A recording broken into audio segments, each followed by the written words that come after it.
Chris. It's McConnell getting it on the inbound in the backcourt. McConnell on the right wing to Green. Green receives it. Back to McConnell, opposite wing, left wing. McConnell drives to the middle of the paint, puts up a floater, no good off back iron. Moore gets it on the defensive rebound. It's now Fordham bringing it up. Taya Davis passing it in the right corner. Taylor Donaldson, she shoots instantly. No good. It's going to be a wedgie on the right side of the rim, and that's going to be a jump ball called. The possession's going to stay on this side with the Rams. Happens to the best of them, Chris. Yeah, it really, truly happens to the best of us. Ball is picked out by a Broom on the baseline and go back to play. Taya Davis is going to take it out under the baseline, on the left baseline. Pass to Rose Nelson in the right corner. Take a few jab steps, now pass to Taya Davis straight on.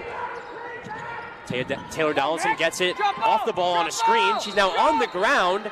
A scrum on the ground in the paint leads to another jump ball, 2 on the same possession, and it's going to go back the other way in favor of Duquesne. Good defense there from the Dukes. Yeah, talking about the Fordham Rams coming out of the break, we talked about the sense of urgency that they're playing with, but it seems to be that urgency turning into fret on the offensive side. They're fumbling balls, they're getting rid of it, now going through their projections. Calm down and see what you have open. Connell drifting over to the right wing. Dribble handoff to Green. Now picked up by Taya Davis between the circles.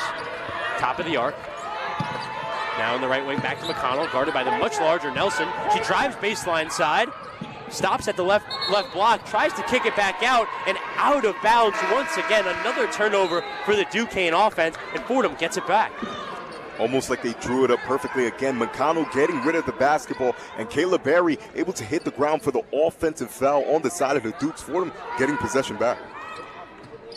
2:41 in this first quarter. 8-8 tie ball game between Duquesne and Fordham. Taylor Donaldson bringing it up for the Fordham offense. Pass on the left wing to Rose Nelson. She'll drive baseline side. Stop. Back out to Taylor Donaldson.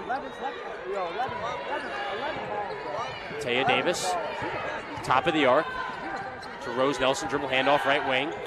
Crossover left to right into Kayla Berry on the right block. Tries to pass it around on the left baseline, couldn't, and it goes out of bounds. 2 turnovers for both respective offenses. Again, just simple miscommunication there by the Rams. They have an idea of where they want to go, but again, they're not on the same page. They are 8-8. You slowly get the impression that the Duquesne Dukes here in the UPMC Stadium are going to take back this game. McConnell bringing it up from the backcourt.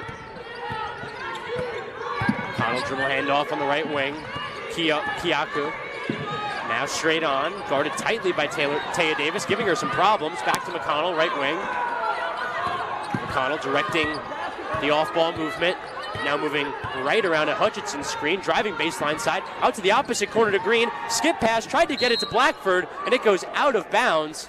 That one not out of bounds, actually a foul call before the out of bounds. That one is going to be on Taya Davis of Fordham. It's going to be taken out in the same spot directly next to Coach Bridgette Mitchell on the scores table. Yeah, you like the aggression there by the Fordham Rams, forcing the deep errant pass of the Duquesne Dukes, but a little bit too much contact for the officials. McConnell playing it top of the arc to Hutchinson. Dribble handoff back to McConnell. McConnell to Matic. Matic guarded by Rose Nelson, right wing. Now drifting over to the right corner. Now scrambling on the perimeter.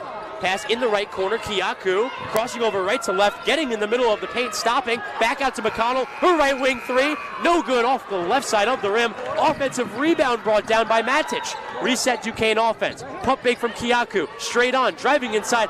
Missing on the floater from the middle of the paint. And a defensive rebound by Taylor Donaldson. Up ahead. Outlet pass to Rose Nelson. Left wing. She'll stop, reset the Fordham offense. Faking right, going left baseline side. Back out, Taylor Donaldson. Straight on to Taya Davis. Her 3 is good. Taya Davis with the big 3, getting the Rams back out to a 3-point lead. 11-8, just under a minute left in this first quarter. Matic on the right wing, getting it inside the green where she's fouled. That foul, I believe, will go on Antoine. And she'll go to the line for 2. 55.1 on the first quarter clock. 11-8, Fordham lead. Yeah, Taya Davis with the big-time 3 there. She doesn't take those much. She loves to get into the paint and hit the defenders with the floater that she loves ever so much. But the big-time 3 helps Fordham create some difference in this game. It's going to be Rena Green stepping up for the 2 free throw shots. The Pensacola State transfer. After her freshman year, she left Pensacola State at making that first free throw. Only appeared in 6 games her freshman year for the Pirates. Seeing more of a role in this Duke squad. Green missing the second, more on the defensive rebound for Fordham.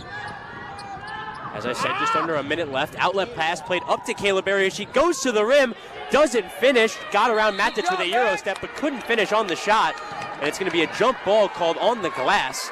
And the possession arrow stays on this side with the Fordham Rams. Yeah, and both teams fighting hard for rebounds. Bodies have hit the floor multiple times. Fordham having the slight edge as the better rebounding team. Duquesne not too far behind. That's going to be a key factor as this game gets closer and closer to the end. It's going to be Taya Davis on the left baseline, taking it out under the basket. It's Taylor Donaldson, left corner, guarded by McConnell, to Taya Davis straight on, going right around to Morris Green through the right side of the lane, putting up a floater, no good. Eventually, the rebound being fought over. Hutchinson has it, plays it up ahead. Kiyaku stops at the free throw line and gets blocked on the mid-range shot. A mid-range pull-up at the free throw line from Kiyaku gets blocked, and a foul on the other, and a foul on Fordham in transition the other way. Kayla Berry with a towel on her face. She seems a bit banged up, receiving some trainer help, and it's going to be out of bounds with Fordham taking it out in the backcourt, 28.3 on the game clock. Yeah, not sure if that's an injury to the nose or maybe to the mouth there. Kayla Berry's going to take a seat, but great block there by Irina Mora, getting back in transition, something Fordham has done really well all game long. Again, Fordham making this money as a great rebounding team, as a team that could get physical. 37.7 rebounds on the season per game. Fordham doing what they do best and cleaning up on the glass, getting back in transition, and overall, great defensive effort by them. Yeah, great defensive effort so far from the Rams. Just 9 points for Duquesne in this first 9.5 minutes of play, but just 11 for this Fordham Ram team. They aren't necessarily scoring the ball abundantly either. How can this Fordham Rams team get more consistent on the offensive end, Monty? Well, if you talk about the Fordham Rams, we talked with Coach Bridgette Mitchell, you and I, Chris, and she talked about it really starts with the defense, right? Offense will come. That's the exact sentiment that she gave me. Offense will come, whether it be a free ball, whether it be the shots that they like. Shay Harris has her nice little mid-range. It will come to you because the Fordham does have great offensive players, but it starts on the defensive end there. Fordham is able to do their job on that end, leads to easy transition leak outs where Fordham either capitalize at the basket from the three-point line or from the charity stripe, which they've been improved at. You talk about last game, 83.3% from the free throw line. That's because Fordham was able to get points when the clock was stopped and able to make the defense pay for putting them at the line. So it all starts, everything starts, the ground roots from the defensive end. A clock issue from what I could have gathered, and a bit of stoppage in play, separate mini scrums from both teams on the court, now eventually disparaging out back onto the court. It's been an interesting afternoon so far for both of these teams. Taylor Donaldson not specifically playing up to what we have become accustomed to from her on the offensive end. Defensively, she's been great. I mean, she's hopping into passing lanes. She got a steal off of the Meg McConnell, trying to get her man under the basket there. It's all about the things you don't see, Chris, I would say. And another quick point here, Kayla Berry exited the game. She had an injury to the facial area there, but the benefit of this Fordham Ram team is that so many of these players have great positional size. Emma Wilson-Saltos, again, playing bigger than her size. You got players like Maya Giles-Jones who check into the game. Irina Mora herself, Rose Nelson there. So one man goes down, the next one will surely step up. Precious Omashola, we did not mention so far, but again, a lot of positional size everywhere on the board for the Fordham Rams. So Coach Bridgette Mitchell is able to go on, plug in and play, if you will. Both scrums now coming back out onto the court. We had a nice little Curious George intermission here, if you could hear it behind us. Never mind some of that. As the Fordham Rams will have it in the backcourt. It's going to be Irene Moore taking it out to Taya Davis. 27 seconds left on this first quarter clock. Taya Davis brings it into the front court. Pass to Taylor Donaldson on the right wing, stolen by Megan McConnell. McConnell on the other end, finishing with the layup. And Duquesne tying this game back up, 11-11. 10 seconds left, Fordham offense trying to race into the front court. Taya Davis now has it at the right wing, driving to the right side of the lane, passing it downstairs to Wilson-Saltos. She misses on a layup, and that's it for our first quarter. A I would call eventful first quarter. Not a lot of points for both of these teams, Monty, but a lot going on in that first quarter and a lot to think about heading into these next 3 quarters. 22 points between the two teams. End of the first quarter. That tells you that great defense is being played here. And what I'm most intrigued about, Chris, is the fact that both Meg McConnell and Taylor Donaldson have taken on the defensive responsibility of one another. The two best players, the two best catalysts of both offense doing the dirty work. I want that guy, and that's going to be the matchup to watch as we go forward. Heavyweight slugfest, here we come. Not only the matchup today, but one of the best matchups that the conference has to offer. That's it for us for this first quarter. We'll be back with the rest of this game from UPMC Cooper Fieldhouse in Pittsburgh. But first, we're going to send it back to our home, the Rose Hills Studios. Will Jing is there for a one-on-one scoreboard update. Take it away, Will. The one-on-one scoreboard. In A10 women's basketball, Loyola Chicago defeated George Washington 67-63, and Davidson blew out St. Louis 94-53. Richmond is dominating UMass 57-27, more than doubling UMass's point total with 1:45 remaining in the third. Dayton is also dominating against VCU 38-24 with 3:03 left in the third. St. Joseph's versus LaSalle kicked off not too long ago. St. Joe's up 6-3 right now, and St. Bonaventure versus George Mason will kick off at 3. In the NFL today, the Eagles are currently up on the Giants 10-0 near the end of the first half, and the Jets and the Dolphins will play at 4:25. As for high-stakes games, the Broncos will take on a Chiefs team at 4:25 that is resting players to determine who takes that last AFC playoff spot, and the Lions will take on the Vikings at 8:20 for the NFC's number 1 seed and the NFC North title. With WFUV Sports, I'm Will Jing.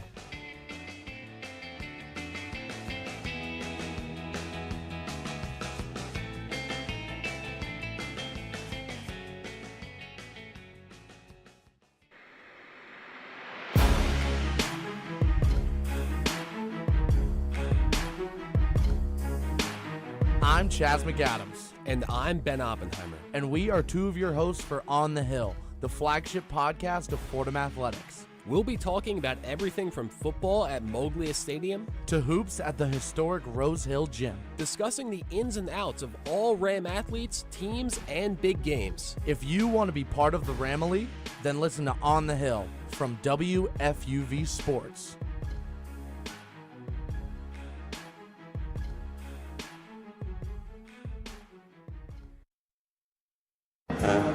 11-11 as we look toward the second quarter.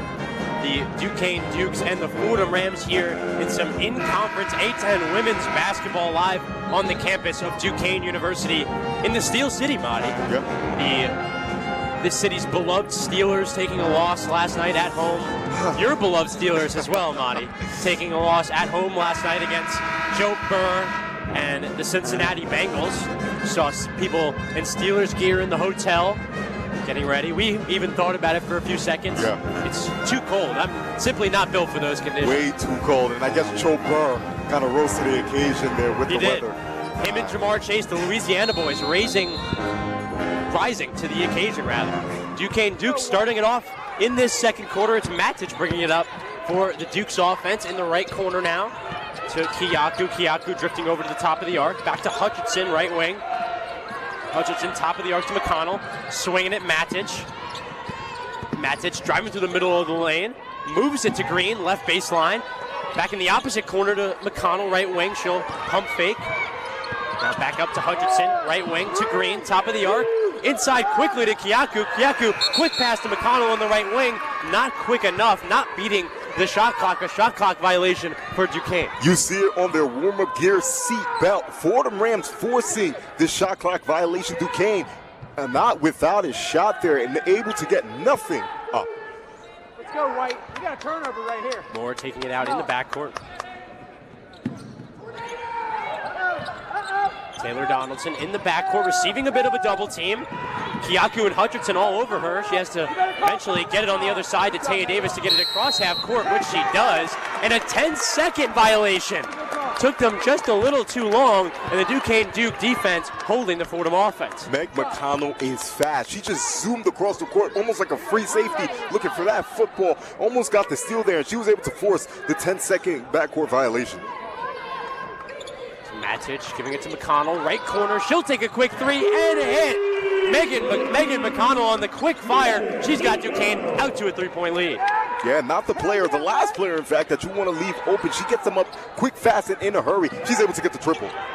Played up to Wilson Saltos. Now dribble handoff. Taya Davis will attempt the drive baseline side, then stop, pull it back, left corner to Wilson Saltos in the left block, backing down her defender, spinning on her defender, and finishing on the left side of the rim. Emma Wilson Saltos. Matic, left wing, in the left corner, Kiyaku wide open, doesn't take it, instead back out to McConnell. McConnell looking around to Green. Green going left around to McConnell's screen to Matic on the left wing. Matic crossing over right to left. Now in the left block to Hutchinson. Hutchinson backing down Wilson Saltos. Inside to Kiyaku. Kiyaku getting it around the much larger Mora and finishing inside. Yeah, going up against Arena Mora there. Cutting towards the basket, getting the deuce around the basket. Good stuff there by Kiyaku. Shea Harris dribble handoff to Taya Davis on the right wing. Moving left around a Mora screen to Wilson Saltos, top of the arc. To Shea Harris, who moves right around a Wilson Saltos screen, takes the mid-ranger, no good. Rebound by the Duquesne offense. They're moving the other way. Matic, top of the arc, in the left corner to McConnell. Her three, it's good! Back-to-back threes for Megan McConnell, and she has Duquesne out to their biggest lead of the afternoon. It's 6, 19-13, 7:39 in this first half. Yeah, the defensive rotation is just not there for Fordham, leaving her again in the short corner. Not what you want to see from the Rams. Taya Davis drifting over to the right wing, dribble handoff Shea Harris. Back to Wilson Saltos, top of the arc. Now to Taylor Donaldson, she'll move right around to Wilson Saltos' screen. To Moore on the right wing. 7 seconds on the shot clock. Now, Mora tried to get it on the roll. It's going to be a kickball violation by Duquesne, and Fordham will have it with 20 seconds on the reset shot clock. Absolutely bailed out there by the kickball violation. Fordham waiting for stuff to happen as opposed to go getting it there. You see a lot of them moving away from the basketball, not too sure what to call, what to run, and had to put a score on the basket as this game quickly balloons away from them. Ferguson getting it into Nelson quickly on the right block from the inbound. Taylor Donaldson on the right wing. She has trouble gathering it, but eventually does. Going through the middle of the lane, floater, no good. She doesn't even get to the shot. A foul beforehand on the ground. It's going to be a push, and it's going to stay here, inbounded under the basket by Fordham. And again, I'm encouraged by that McConnell-Donaldson matchup. I'm going to be watching it all game long. Nelson getting it off a screen on the inbound, on the right block. Out to Shea Harris, left wing, driving baseline side. Inside to Wilson Saltos. She loses it on the floor. McConnell is there to fight for it with her. And it's going to be another jump ball. It's going to stay here on this side with the Rams possession arrow staying on this side. Always very encouraging when your best player offensively is able to do the dirty work on the defensive side. Meg McConnell hitting the ground, snatching that ball away, saying, "It's mine." Ferguson on the inbound on the left baseline. Shea Harris in the right corner, and that's going to be an offensive foul. That's going to be a push off the ball on the inbound by Emma Wilson Saltos. It's going to be another turnover for the Fordham offense. A little bit too much chicken wing there, Chris. Just under 7 minutes left to go in this first half. 19-13, Duquesne lead over Fordham. McConnell has it deep on the left wing. Going right around to Brown's screen. Now passing the left wing to Kiyaku. Down onto the left elbow to Brown. Brown back to Rose Nelson. It's going to be a 3-second offensive violation. That one is going to be on Brown. It's going to go the other way in favor of Fordham. A lot of offensive turnovers on both ends, Mom. And again, McConnell almost with another wide open three there. Fordham bailed out once more. Taylor Donaldson playing it up ahead to Shea Harris. Left wing three, no good from her. That's going to be a foul under the basket, off the ball on the glass. I think that one is going to be on Wilson Saltos once again, and it's going to go back toward the Duquesne Dukes. Wilson Saltos will sub out after that foul in favor of Precious Omashola. Yeah, Omashola coming into the game for Wilson Saltos there. But Fordham in their last game against the Richmond Spiders, get this, Chris, 12 lead changes and 8 ties throughout the game. I get the impression that this game has some of the same essence, if you will. That was in a Duquesne win last year, 75-73 in overtime. So McConnell gets it out straight on to Moore. Her three, no good, off the side of the backboard. And it's going to be brought down by Omashola. She plays it up ahead to Rose Nelson. Ferguson's going to be the one to bring it up. Get it across half court. She'll move from the left wing, driving from the left wing, putting up a floater. Get the shot to go, but an offensive foul under the basket. taking the plunge is Rena Green. No, the shot won't count, and a foul. Another turnover for the Fordham offense, Monty. I sound like a broken record. Basketball is a game of inches, and Rena Green's able to beat Amaya Ferguson to the shot. She sets her feet before Ferguson goes up. She goes down, and the offensive foul is good. No basket for Fordham. Grade A for the Duquesne Dukes. 6:01 to go in this first half, 19-13. Duquesne. Mid-ranger taken by McConnell, no good. She gets her own offensive rebound and brings it out to the perimeter, resetting the offense. In the left corner, wide open, no good from Coda. Coda back out to McConnell on the offensive glass, to Green in the right corner, in the opposite corner, now to Blackwell. Blackford, no good from the left wing. That one brought down on the defensive end by Taylor Donaldson. Almost stolen by Taylor Donaldson by Remy Coda, but a foul called, a reach-in, and she'll take that foul, and Fordham will take the ball. If you look at the offensive discrepancy between the two teams, it's only a single rebound there, but it feels like so much more for the Duquesne Dukes. They're actually down on offensive rebound, but they've been cleaning up, and they've been getting the three-point shots up. They haven't been hitting, but ladies and gentlemen, you give yourself second chance points, they eventually will fall. Almost a 5-second call on Rose Nelson in the backcourt. She eventually gets it into Taylor Donaldson. Maya Ferguson getting trapped deep on the left wing and stolen by Megan McConnell. On the other end, McConnell finishing plus the foul. Megan McConnell receiving the physical play from behind her. Doesn't matter, gets the shot to go. And again, she is lightning quick. The way she moves across the court, whether that be vertical or laterally, she could get it going, almost like an Olympic sprinter out there. And she's able to go out and transition off the steal and get it to go. And one, she's going to look to convert here at the line. A-10 All-Conference first-team player last season. Led the team in almost every statistical category, as she has done this year. She completes the three-point play from the free throw line. As I said before, her brother, NBA veteran TJ McConnell, very respected NBA veteran TJ McConnell. I didn't know that, Chris. That just hit me. Wow. Yeah. The gene's strong in that family. Yeah, you could tell by the speed. Yeah. The speed should have told me. Yeah, plays with a very similar speed to her brother. That one's tipped on the inbound. He'll stay here with the Rams. TJ McConnell, very respected career at the University of Arizona. He's loved down there in the desert. Rose Nelson on the inbound, under the basket, in the backcourt. Still having trouble getting it in. Taylor Donaldson, ball taken away from her on the double team. And it's Green securing it, and Dan Burt securing the timeout. What a play there from player and coach, and they secure possession. It's almost like a energy shift has occurred between the two teams. Duquesne playing with a lot of that energy that Fordham was earlier on, but it's much more focused. They're going through their offensive sets, and even when the shots are not falling, they're getting high percentage shots, good shots to great shots. You leave them open, and they eventually will knock them down. 22-13, the Duquesne Dukes lead the Fordham Rams at home here in Pittsburgh. We'll be right back with Fordham women's basketball on WFUV Sports.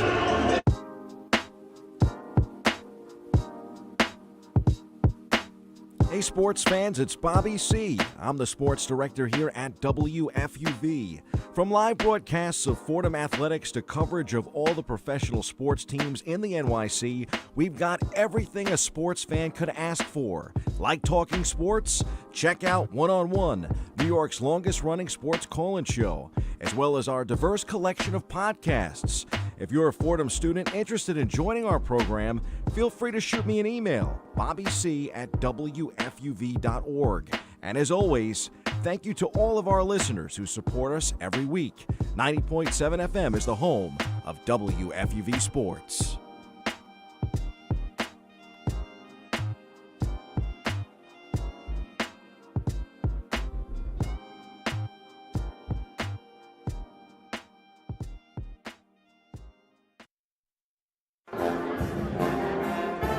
(22-13), Duquesne leads here with 5:18 in the first half over the Fordham Rams, the traveling Fordham Rams. Duquesne Dukes 9-4 on the season, 0-2 in conference play, still looking for that first A-10 win. Successful season last year for Coach Dan Burt and his group. They got a win in the WNIT, eventually falling on the road to Purdue, but a successful season for Megan McConnell and the Dukes last season, and they're trying to compound that now into this season. They've done a decent job. Yeah, they have 9-4. You talk about the Duquesne Dukes on a 2-game losing streak. They go back against the VCU Rams there. Kind of a win maybe that you felt that they should have had there. But again, they are on a mission here. 8-1, nearly perfect at home. 1-3 now on away. Not so great there. But again, they have the Fordham Rams here by the Bullhorns, 22-13 in the second quarter as it slowly winds down. And Meg McConnell, she's on a roll. She's on a roll, absolutely. We had high expectation for her coming into this game, but she's almost even outkicked those at some points in this game. Duke's men's side of the ball had a bit of a Cinderella run in the tournament last year. Head coach Drew Joyce, known for his point guarding of an 18-year-old LeBron James at St. Vincent St. Mary High School, has now built quite a tradition and program here at Duquesne. Yeah, watch this come full circle because Duquesne was actually the first school to give Bryce James, LeBron James' second son, his first scholarship offer. Obviously, he didn't take that. He's going to be a wild card not too long from now, but it could have been a cool full circle moment there. And we saw LeBron and his high school teammates rooting on that Duquesne team in the tournament last year, and Coach Burt trying to do something similar on the women's side. Yeah. A bit of a storied school here. You got TJ McConnell's sister. You got Drew Joyce here. A lot of history here up in Duquesne in Pennsylvania. It's going to be inbounded in the front court for the Dukes. Up to McConnell. McConnell playing it on the right wing to Sane. Back to the opposite wing to Blackford. To Green on the right wing. Back to Sane in the right corner. Sane back out to Blackford, top of the arc. In the right corner, Kuta. Driving and kicking, Blackford straight on three, it's good! Straight on three for Mackenzie Blackford. She brings the Duquesne lead out to the largest it's been all afternoon, 12. Too many players corralling around the basketball for the Fordham Rams, and nobody out to protect shooters there. Wide open three, as wide open as you're going to get for the Dukes. It's going to be inbounded in the backcourt. Rose Nelson having some trouble all afternoon here. Eventually heaving it up to Irene Moore, and she loses it. Stolen by Blackford. Blackford playing it in the right corner to Green. Playing it under to Sane. Nice bulleted pass down low. Now resetting it back out to the top of the arc. Kuta driving to the right side of the lane. Out in the right corner to Green. Green driving. Now at the right block. Now at the left block, rather. And that is going to be out of bounds, a foot on the baseline. It's going to be back toward Fordham. A turnover for Duquesne, much needed turnover for Duquesne for the Fordham Rams. Yeah, and if you're Fordham, now it's just about stringing these defensive possessions together. Foul and turnovers, that's going to be the knife that eventually kills Fordham, or the thing that lifts them to a win. Okay, Davis getting it across half court to Rose Nelson. Dribble handoff on the right wing, Taylor Donaldson. Driving to the middle of the lane, putting up a floater, and a travel called on Taylor Donaldson.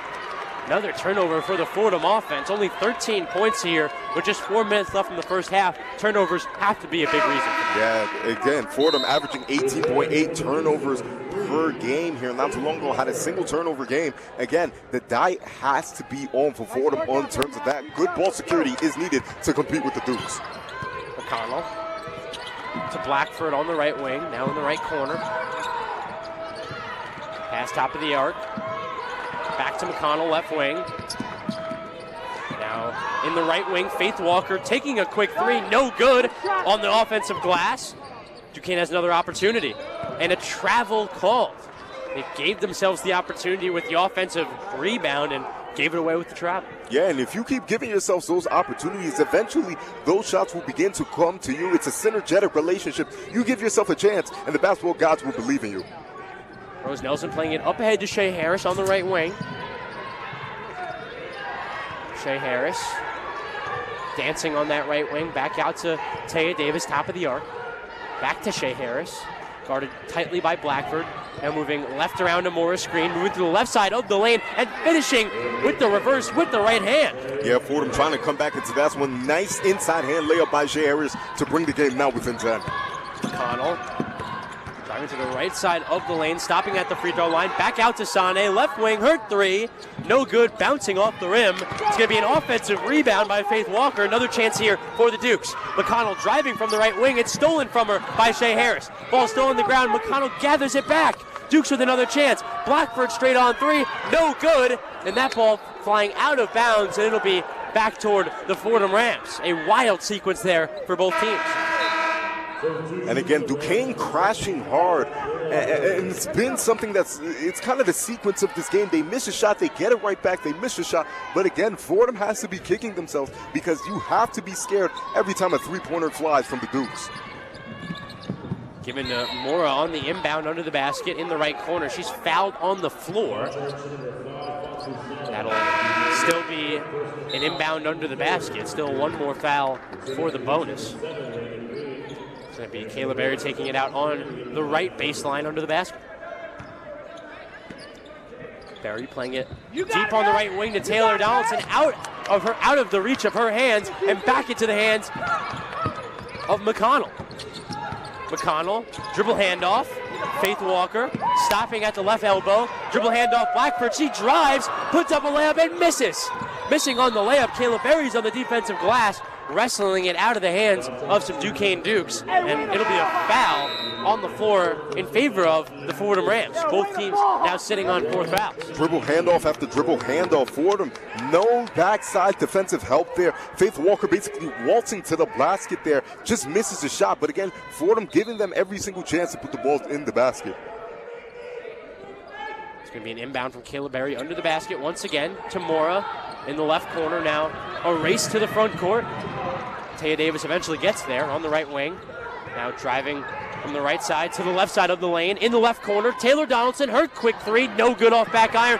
Offensive rebound brought down by Mora. She tracked that down all the way to the three-point line. Now Mora backing down inside, finishing at the rim with a left-handed layup. Impressive post work from Renee Mora. McConnell has an 8-point lead for the Duke. She crosses over right to left into the lane, back out. Walker, her three, no good. Air ball from the right wing, and the Fordham Rams will get it back.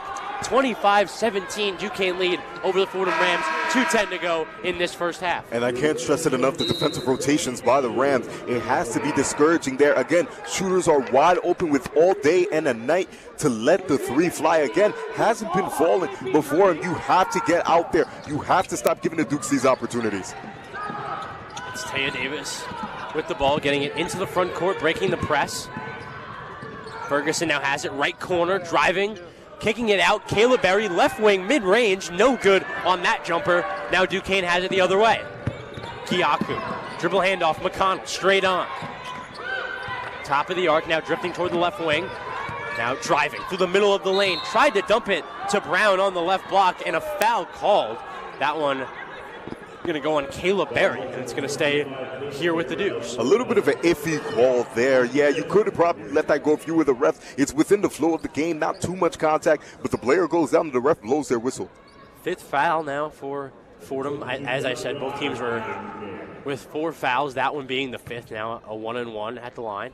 2 free throws at the line for Brown. She makes the first. Keandra Brown, the Hoosier transfer from the Big Ten. Played in tourney action in her first 2 years, freshman and sophomore year at Indiana. She makes the second free throw. 10-point lead, 27-17, 1:40 to go in this first half. Ferguson gets it quickly on the inbound, is now in transition. Pass it to Mora. Mora tries to take a shot under the basket, is defended well. And that one will be out of bounds. Still Fordham ball under the basket. Very impressive way to get back from the Dukes there. And if you're Fordham, you have to go up with the shot. Maya Ferguson has it there, but you can't let the defenders getting back to sway you. Ferguson receives it off a screen on the inbound. It'll be Taya Davis, top of the arc, moving left around to Morris screen through the left side of the lane, finishing at the rim, plus the foul. Taya Davis with the three-point play, and bringing this Fordham team back within single digits. 1:27 to go in this first half. She might as well write a book called Amongst the Trees, because Taya Davis is an expert at finishing among the big men. They're beautiful inside hand layup as she's moving out of bounds. Soft touch against the basket there. 27-19, Taya Davis here at the free throw line. Make for her now, 27-27-point lead for the Dukes. 1:26 to go in this first half. Brown playing it up ahead into the front court to Kiaku. Kiaku to Green on the right wing. Green dribble handoff back to Kiaku. Kiaku driving from the right wing and finishing at the rim. Seemingly no one there. You could have drove Ford F-150 through that lane. Taya Davis playing it up ahead quickly to Taylor Donaldson, left corner, back to Taya Davis, top of the arc.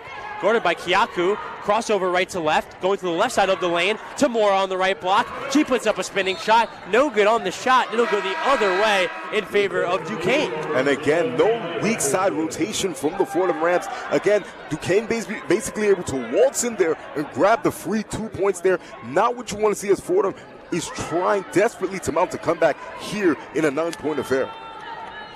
Renee Mora not happy with that one, looking for some explanation. 56.2 left on the game clock, 28 on the shot clock, 29-20 still. That ball lost in the left corner by Blackford. Mackenzie Blackford losing the ball out of bounds, and Fordham will get it back. Yeah, that possession kind of sums up the entirety of this game. Both teams known for their efficiency. Fordham over the last 2 games, Duquesne in general, both with sloppy efficiency numbers. No one's hitting their shots, but that's the kind of basketball you look for. Taya Davis bringing it up for the Rams. 41 seconds left on the game clock. Taya Davis has it deep in the left wing to Taylor Donaldson, left corner, moving right around to Mora's screen, finding the rolling Mora on the baseline, can't get the shot to go, and a blocking foul called, very lately called. That one will be on Brown, and Mora is going to go to the line for 2. Yeah, nifty play there by Fordham. Not to say that I disagreed with it. It was just very late. Very, very late there call. But you got to give it up to Fordham again, running the pick and roll away from the baseline, but dumping it back in there for Irene Mora. Kayla Berry on the cleanup attempt there, but no dice. Mora's going to go to the free throw line here, try to cut the deficit. Mora on her first attempt is good, bouncing on all parts of the rim eventually.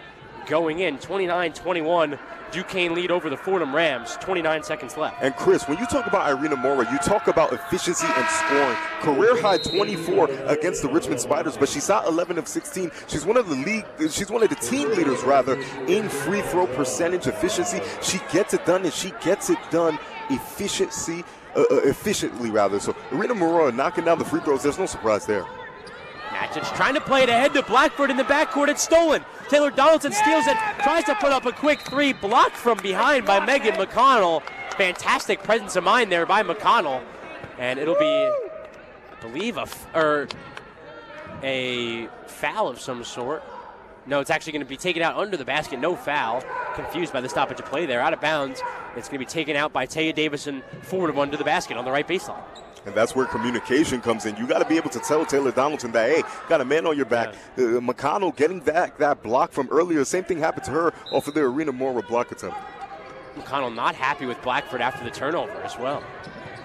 Ferguson has it on the right wing to Taya Davis. Top of the arc, moving left around an Antoine screen. Takes a floater, middle of the lane. No good, and an offensive foul called. Keandra Brown taking the plunge. Going to go back the other way in favor of Duquesne with 13.3 left on the game clock. Yeah, Taya Davis with an extremely animated move there, and she does have a point again. Seems like she kind of got to the spot before the defender, but once again, when bodies hit the floor, these referees go ahead and call the foul in such a tight game and such a crucial possession for the Rams. Rena Green taking it out in the backcourt. As I said, 13.3 seconds left on the game clock, 29-22, Duquesne lead. Green trying to get it into the front court, picks up a double team from Antoine and Veljovic, and it's going to be a foul. I believe that one's going to be on Antoine, and it'll be in the backcourt now. Free throws for the Duquesne Dukes and Rena Green. And again, Coach Bridgette Mitchell, she's over there talking with the officiating. Not too happy with the product they're putting out on the floor there. Felt like as if they should have let that one go. It's going to be Rena Green at the line once again tonight. Green missing the first off back iron. Coach Bridgette Mitchell still very animated with the referee on the sideline there. Has to bring herself to the end of the bench just to contain herself. As Rena Green makes the second. A split pair for Rena Green at the line. And now with just 8.5 seconds left on the game clock, Fordham will have a chance at one final shot. 30-22 Duquesne lead. Veljovic gets in the backcourt to Antoine. Up ahead to Ferguson. 3 seconds left. They're still not in the front court. Now they are. Ferguson heaved from dead on. No good. And that's it for our first half here in Pittsburgh. The Duquesne Dukes up 30-22. Fordham Rams with a good first quarter, but the Duquesne Dukes really came out to play in the second quarter, and they have an 8-point lead going into the locker room. And again, only 52 points in this affair, but ladies and gentlemen, the context is important here because the excellent defense on the side of both teams, maybe a little bit too much fouls if you're the basketball purist, but both teams getting it done. They're fighting, absolutely fighting on the boards there. They're diving for every loose ball. They're getting in front of the ball, putting their bodies against the basket line there, and they're hitting the floor. This is dirty, it's ugly, it's the type of basketball you want to see here.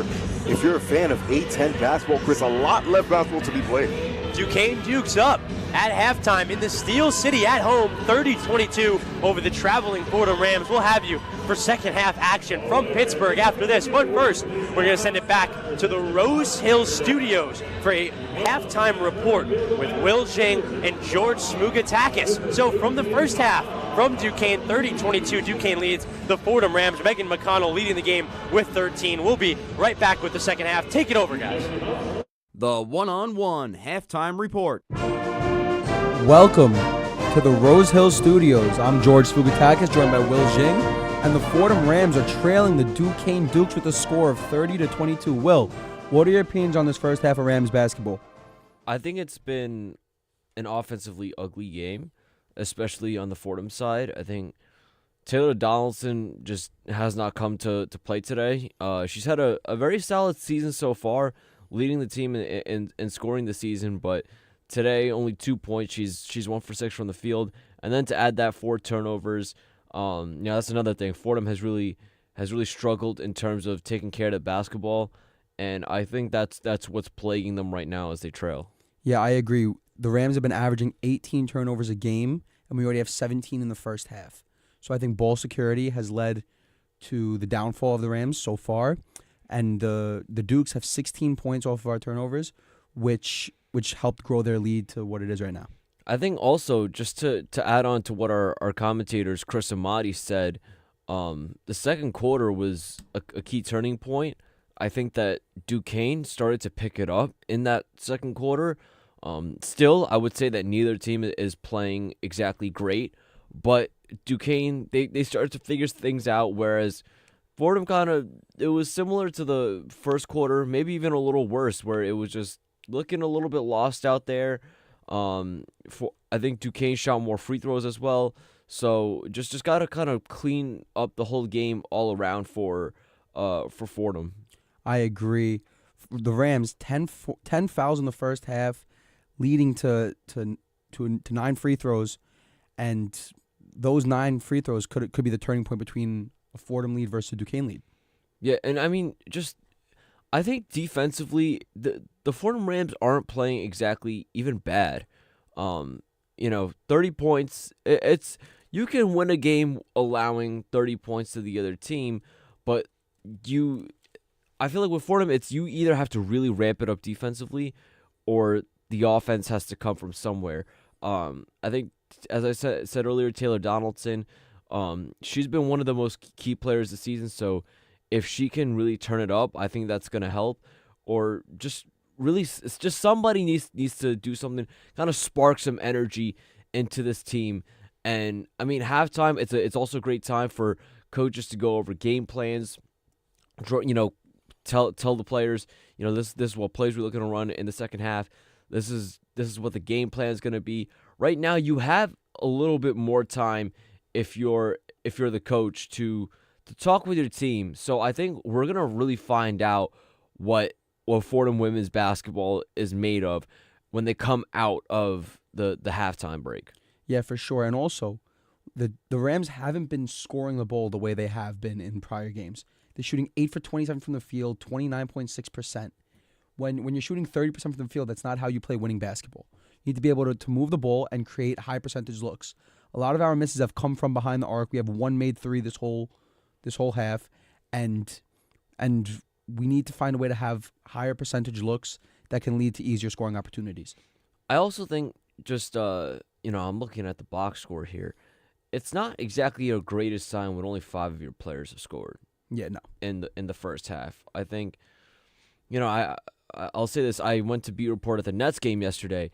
When you don't have a well-rounded effort, unless your best player's name is LeBron James, you're not going to win a basketball game, right? Like, the Nets last night I saw them, it was like, they had just a couple players in there that were barely over 10 points. And meanwhile, the Sixers were, Embiid with like 28, and then another 4 or 5 players in double figures. I think it's a similar message to Fordham here today. You have 2 players with more than 2 points. You have to find a way to play team basketball. Exactly. And I don't think it's not they're not playing team basketball. I think they are playing as a team, but it's just not everybody is contributing. And I think also just keep this in mind. Only 6 of their players have even taken a shot.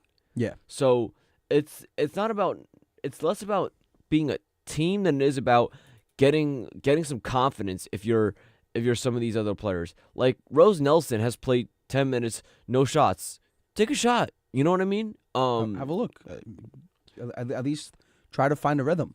Exactly. And especially when some of your top players are struggling, if you could be somebody that, comes out of the half, didn't do much of the first half, and then you could relieve that stress a little bit. Well, now, maybe they're less stressed out. They get back into the game, and that kind of helps out your mental as well. I also think Fordham needs to find a way to play more in transition because they have 0 fast break points to Duquesne's 10. So I feel like if they can find a different rhythm because the set offense isn't working, you find a way to move in transition. I feel like that's another way that Fordham can try to capitalize. Exactly, and that just goes back to the point that we talked about earlier, getting some offense in. I think that'll also help you be more efficient offensively. Defense leads to offense. Also, going back to what you were saying, 0 bench points for the Rams. No bench points compared to Duquesne's 11. It's the differences in these in the fast break points, bench points, fouls, turnovers. That's what's leading to lackluster basketball. And I think, the one thing that I think the Rams have done well, and that, if you're the Fordham women's basketball team, you would hope to continue into the second half, is they've won the rebounding battle. I think that's what's kept them in the game because, like you said, little things add up, and a lot of little things have gone Duquesne's way. So if you're Fordham, you win the rebounding battle, that's one win that's a key battle. I think, that and really turnovers, right? Because those are just controlling the amount of possessions. And the tempo. Well, the tempo comes also from turnovers. So I think turnovers and rebounds, because you get a rebound, you kick it out, and you move. So rebounds, turnovers. I think that's where if Fordham can control those 2 things better and just be more efficient and confident, I think the rest is going to fall into place.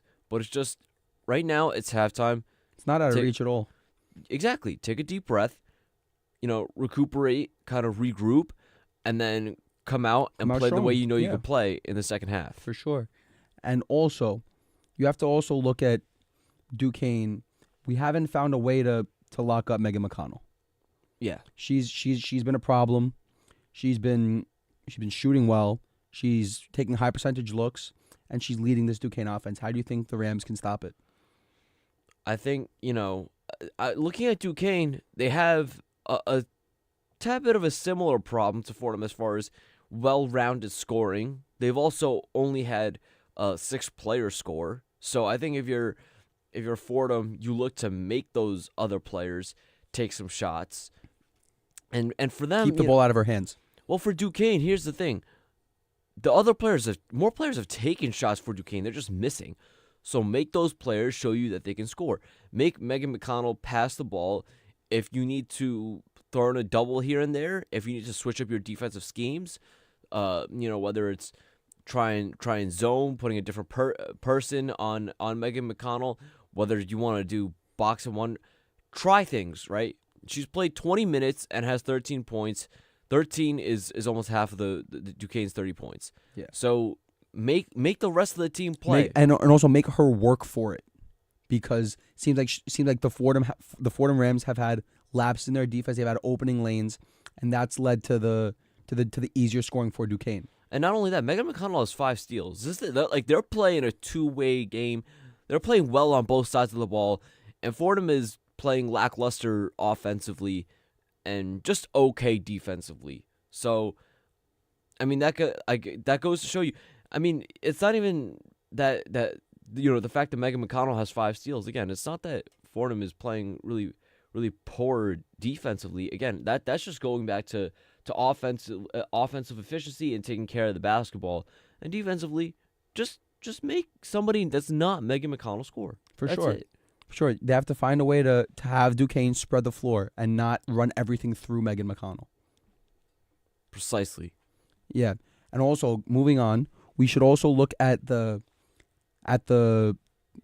assists because Fordham only has 2 assists. They're not sharing the ball. They're trying to run everything through Taylor Donaldson and Taya Davis, and this is leading to Fordham being unable to have a well-rounded possession because they're trying to run everything through 2 people instead of having the team work as a unit. I would disagree. I mean, yes, those two are 2 of the players with more usage. If you look at the usage numbers, I think it's not necessarily about just being those 2. I think it's more about just being generally more top heavy. I think that's kind of the problem. Fordham need to encourage their other players. I don't think it's a personnel problem. I think a lot of these girls, they can play if you look at the season stats, but I think it's not that they can't play. It's just encouraging them, giving them that little push, a little bit of encouragement. Okay, maybe give some of those other girls a little bit of extra minutes. Just instill some confidence in them. I think again, both physically and mentally, both are important to the game of basketball. I think this is where the mental kind of it could use a little bit of a boost because to have so many players play and not shoot, I mean, it's not what you want, especially as a coach. I agree. I feel like we need the bench needs to step up. The bench needs to have some confidence to take shots and have opportunities to score. And looking at Duquesne, I know that they only have 6 scorers, but their whole team, as you mentioned before, are taking shots. So we need to find a way for the Rams to have the confidence to take a shot. And if they take their shots, they're gonna go in. We've seen this throughout the year, and the bench needs to really step up in this half to make the game more competitive. I also think if you look, Irene Marua is playing pretty decently for the Rams. Yeah, for sure. I mean, I don't mind her taking a couple more shots as well, beyond just spreading out the basketball amongst everybody. Again, it's really just get shots up, get everybody involved. I mean, we've basically been saying a lot of the same stuff. Don't turn the ball over. It's simple stuff, simple basketball. Fundamental basketball. That's gonna get it done for the Rams. Yeah, I agree. Thank you. I'm George Fugataki, joined by Will Jing. We're gonna send it back over to the court.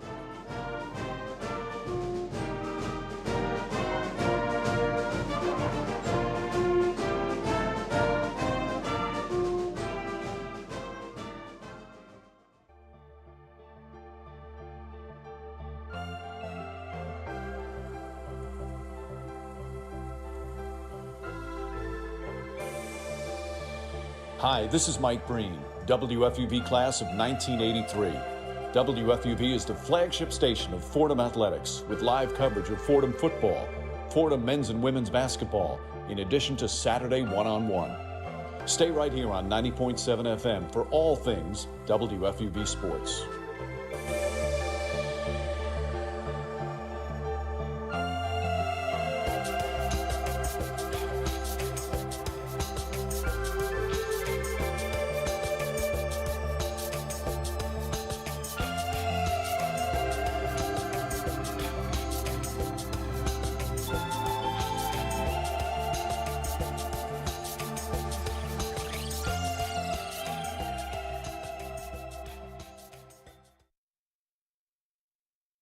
Hey guys, it's Taylor Donaldson from Fordham Women's Basketball. You can catch all of our games this season on the WFUV Sports YouTube page. Follow along as we chase an Atlantic 10 title. WFUV is the home of Fordham basketball. Back here at the UPMC Cooper Fieldhouse on the campus of Duquesne University in the snowy city of Pittsburgh, the Steel City. I'm Chris Carino, joined by my partner, Madi Dembele. Getting ready for the second half. After the first half, 30-22, the Duquesne Dukes lead the Fordham Rams. Yeah, Chris, and if you want to talk about the story of this game, it has been Meg McConnell. She has 13 points. If you look up at the big graphic there, nearly half of all points scored here by the Dukes as a total. And as the boys in the stadium said, as George Fugataki said, you got to try different things. Maybe throw a boxing one at her. Maybe try to isolate a player, say that's your responsibility, but something, anything, SOS. You need to change up the game plan here because she is here to play. And as for Fordham, again, it has not been a matter of their offense, right? We know that this Fordham team could get into that flow, but I think it's the defense, actually. I think it's the defensive rotations. Duquesne has been getting them up because they've had all time and a day, all day and a night, rather. And Fordham has been able to do nothing about it. The fouling is also a big problem. Turnovers and fouls. As Fordham goes along this game, they're going to have to keep a steady diet of it. I said it earlier. They've already allowed too much junk food in their system. No more. No more, Chris. Yeah, no more. The Fordham Rams need to get back on track. Relatively kept up in that first quarter, but in general, a really tough scoring time for both of these teams. Only 52 points, as you said. There's a bit of a medical emergency right now, so everybody's going to come off the court. We're going to take a little break here. We're going to send it back to the Rose Hill Studios. Bit of confusion here in the Cooper Fieldhouse, but we'll send it back to the Rose Hill Studios. We'll be right back from the Cooper Fieldhouse in Pittsburgh, Pennsylvania.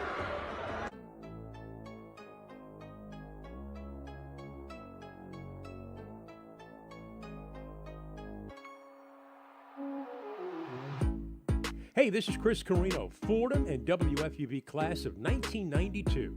WFUV is your home for all things Fordham athletics, with live coverage of Fordham football, Fordham men's and women's basketball, in addition to our Saturday show, One-on-One. Stay right here on 90.7 FM for all things WFUV sports.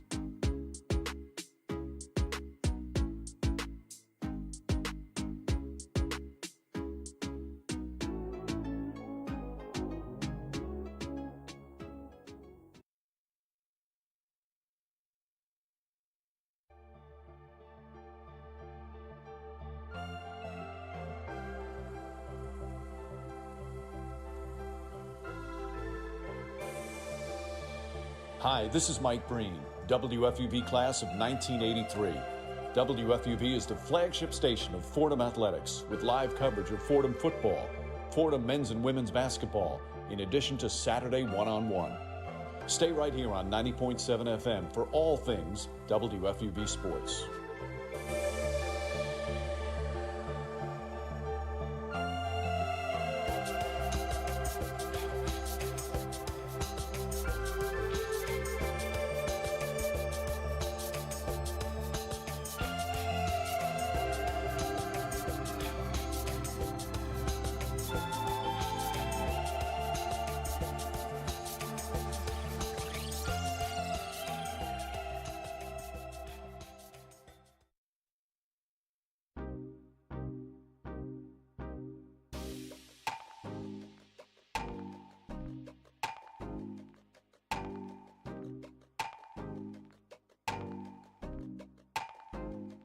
Hi, this is Michael Kay, WFUV class of 1982. WFUV is your home for all things Fordham athletics, with live coverage of Fordham football, Fordham men's and women's basketball, in addition to our Saturday show, One-on-One. Stay right here on 90.7 FM for all things WFUV sports.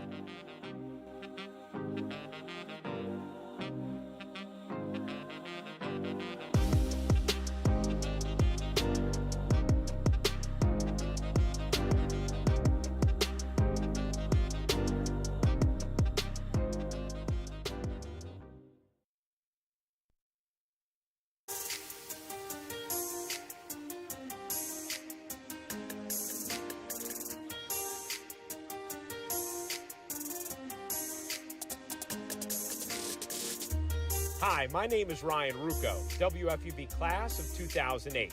WFUV is your home for all things Fordham athletics, with live coverage of Fordham football, Fordham men's and women's basketball, in addition to our Saturday show, One-on-One. Stay right here on 90.7 FM for all things WFUV sports.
Hello, everyone. It is George Sfugatakis here from the Rose Hill Studios.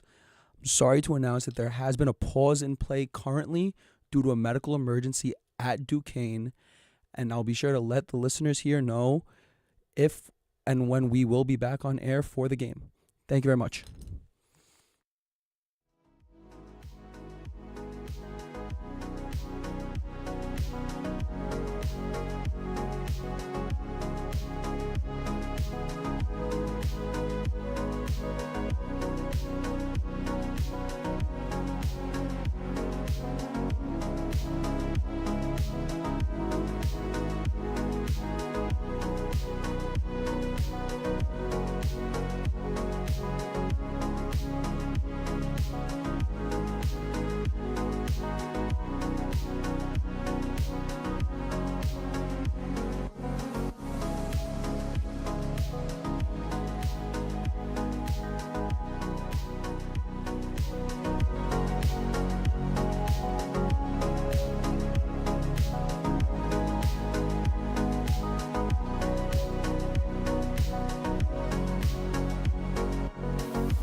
I'm Chaz McAdams. And I'm Ben Oppenheimer. And we are two of your hosts for On the Hill, the flagship podcast of Fordham Athletics. We'll be talking about everything from football at Moglia Stadium to hoops at the historic Rose Hill Gym. Discussing the ins and outs of all Ram athletes, teams, and big games. If you want to be part of the Ramily, then listen to On the Hill from WFUV Sports.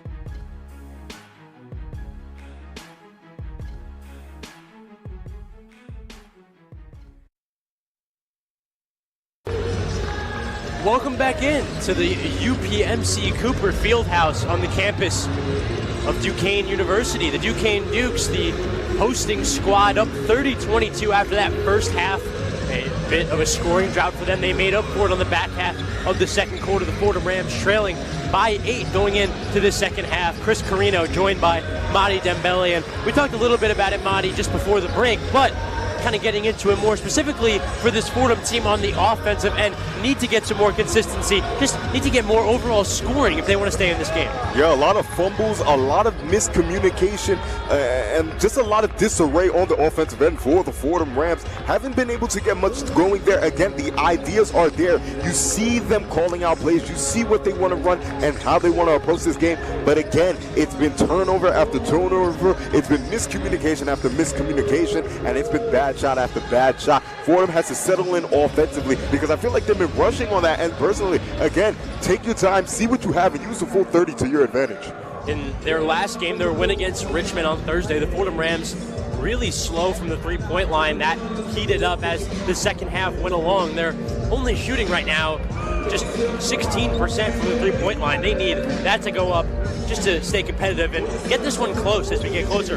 That'll start with not only Taylor Donaldson, who we usually talk about, but also Shea Harris, a player who hit a lot of big shots in their last win against Richmond. You could continue on with the likes of Irina Mura, but again, I don't think it's much of an efficiency problem. If you look back to last game, in terms of the Duquesne Dukes, they went scoreless for 4 minutes in the fourth until the final minute. It was 44 seconds until they got yet another basket. It's only the third here, but if they're able to catch the Duquesne Dukes in a scoring drought as such, and Fordham's able to play the great defense that we know they're capable of playing, they could be back in this game. Again, it's only an 8-point deficit for Fordham. I would not worry about efficiency. I'm looking to get the ball in the basket, go through my offensive progressions, and get it done on that side of the basketball. Defense to offense. That's what I'm looking for the Rams. Rene Moore and Taya Davis, they both have 8 points for the Rams. No one on this Rams team has more than 2 points aside from those two. So a lot of the offensive brunt taken on by those two. 16 of their 22 points so far in this first half. Now, second half action right ahead of us. The Duquesne Dukes in their home white, Fordham Rams in their patented red, going right to left. Should be an interesting second half. Fordham Rams have shown to not necessarily be more consistent in the second half, but just have better results in second halves. And how outscoring teams in second and third quarters has been a strength of them all season. We talk about it all season long. Basketball is a war of attrition, almost like a 15-round boxing match. And Fordham has shown that when in the thick of it, they can come out with a win again. A very, very thrilling win against the Richmond Spiders. They were able to match the shooting prowess, from the field and from the free throw line, which has been a plus for Fordham today. Fordham, 64% from the free throw line here. But Taya Davis has come up huge from the line. Irina Mura doing what she does best. So that's been a plus spot here for the Fordham Rams. Fordham, as the game gets older and closer to the end, they get better. So let's see what we have here in the second half. In some of Fordham's more disappointing games this season, their free throw shooting has been something that's been stressed majorly. Being able to stay perfect in that first half, definitely big for this Fordham. Yeah, perfect in the first half, yeah. Played into the backcourt to Matic starting off this second half. Richmond going right to left in their home white. McConnell on the right wing. Driving inside slightly, now getting caught up. Tried to get it to Brown down low. Now it's a scrum. Brown passes it back to McConnell. Surprisingly, now another scrum on the ground. No one with any sort of defined possession. Eventually a jump ball is called finally. And that possession arrow is on the other side of the court. The ball will go toward the Rams. Just butterfingers on both ends there, Monty. Looked like a fumble scrum in football. Yeah, very, very long intermission due to the stoppage in play, but it's been the same. Dig, and that's what both teams are going to look to do as this one wanes closer. Taya Davis guarded by Kiyaku. Getting across half court. 30-22. Duquesne leads. Pass on the left elbow, Taylor Donaldson. She drives inside, puts up a shot, no good off the backboard. And the defensive rebound almost corralled by Hutchinson. Donaldson steals it, puts up another layup, and misses that one too. Duquesne offense moving the other way. McConnell stops, pass in the right corner, Kiyaku. Back to McConnell, her three. No good from the right wing. Defensive rebound tried to get brought down by Shea Harris. She couldn't. It'll go out of bounds off of Fordham. Duquesne will have it. Matic, actually Hutchinson, will take it out on the left baseline for Duquesne. That last shot there, McConnell with about 10 feet of space to let it go again. It doesn't fall, but Fordham playing with fire. McConnell to Hutchinson on the left block, inside, spinning to the middle of the lane, skyhook in the middle of the lane, no good. The Fordham offense gets it back. Fordham offense seeing much more poise in the second half to open. Taya Davis on the right wing, guarded by Kiyaku. Moving left around a Morris screen, now at the free throw line. Pass to Donaldson, right wing. Pass inside into the right block to Mora. Back to her defender, spinning to the left side and finishing on the left side of the rim. More good post work from Rene Mora offensively. Kiyaku gets it going fast for the Duquesne offense, stopping at the right wing. Guarded by Taylor Donaldson to her left. To McConnell in the right corner. Pump fakes, drives baseline. Now under the basket to Matic, straight on three. That three no good off back iron. Defensive rebound tried to get brought down by Mora. Eventually gotten by Emma Wilson-Saltos. It flies out of bounds and will be Fordham ball. Fordham going to get the ball back, down 6, 30-24, 8 minutes left to go in this third quarter. I'm impressed with Duke's tenacity even after, Duquesne's tenacity, the Duquesne Duke's tenacity, even after the rebound seems to be in possession of Fordham. They're coming from behind and poking it out of their hands. The ball is live whenever it is in play. I like that approach there by the Dukes. Caleb Berry in the far left corner trying to get it in and gives it right to Matic. Matic deep on the right wing now, working offensively. Going left around a Hutchinson screen, now top of the arc. Pass to Kiyaku, right corner, spinning. Pass to Hutchinson, right corner, same spot. Now moving it to Brown on the right wing, to Matic, straight on. Moving to the right elbow, stolen from behind by Moore. The ball is loose, and a jump ball called. Possession arrow staying on this side with Duquesne. More tenacity shown on the defensive end by Fordham. Yeah, good credit. Credit all goes to Shea Harris. They're getting over the screen, not allowing herself to be taken out of the play. And instead of a 1-on-2 for the Duquesne Duke advantage, it's a 2-on-2. She's still there within the frame, forcing the jump ball. Matic taking it out on the right baseline under the basket. To McConnell on the right wing. McConnell driving baseline side, trying to finish at the rim with the right hand, couldn't, but fouled on the way up in the air. Caleb Berry getting her on the shooting foul, and Megan McConnell go to the line for two. A little shaken up after that one. Hard contact in the air. Yeah, and Caleb Berry's going to take a seat here. You see Shea Harris trying to funnel McConnell to the big. That is Caleb Berry, but when you're as fast as she is, you could get pretty much any shot that you want. She's there even before Caleb Berry's there, and she's able to get the offensive foul.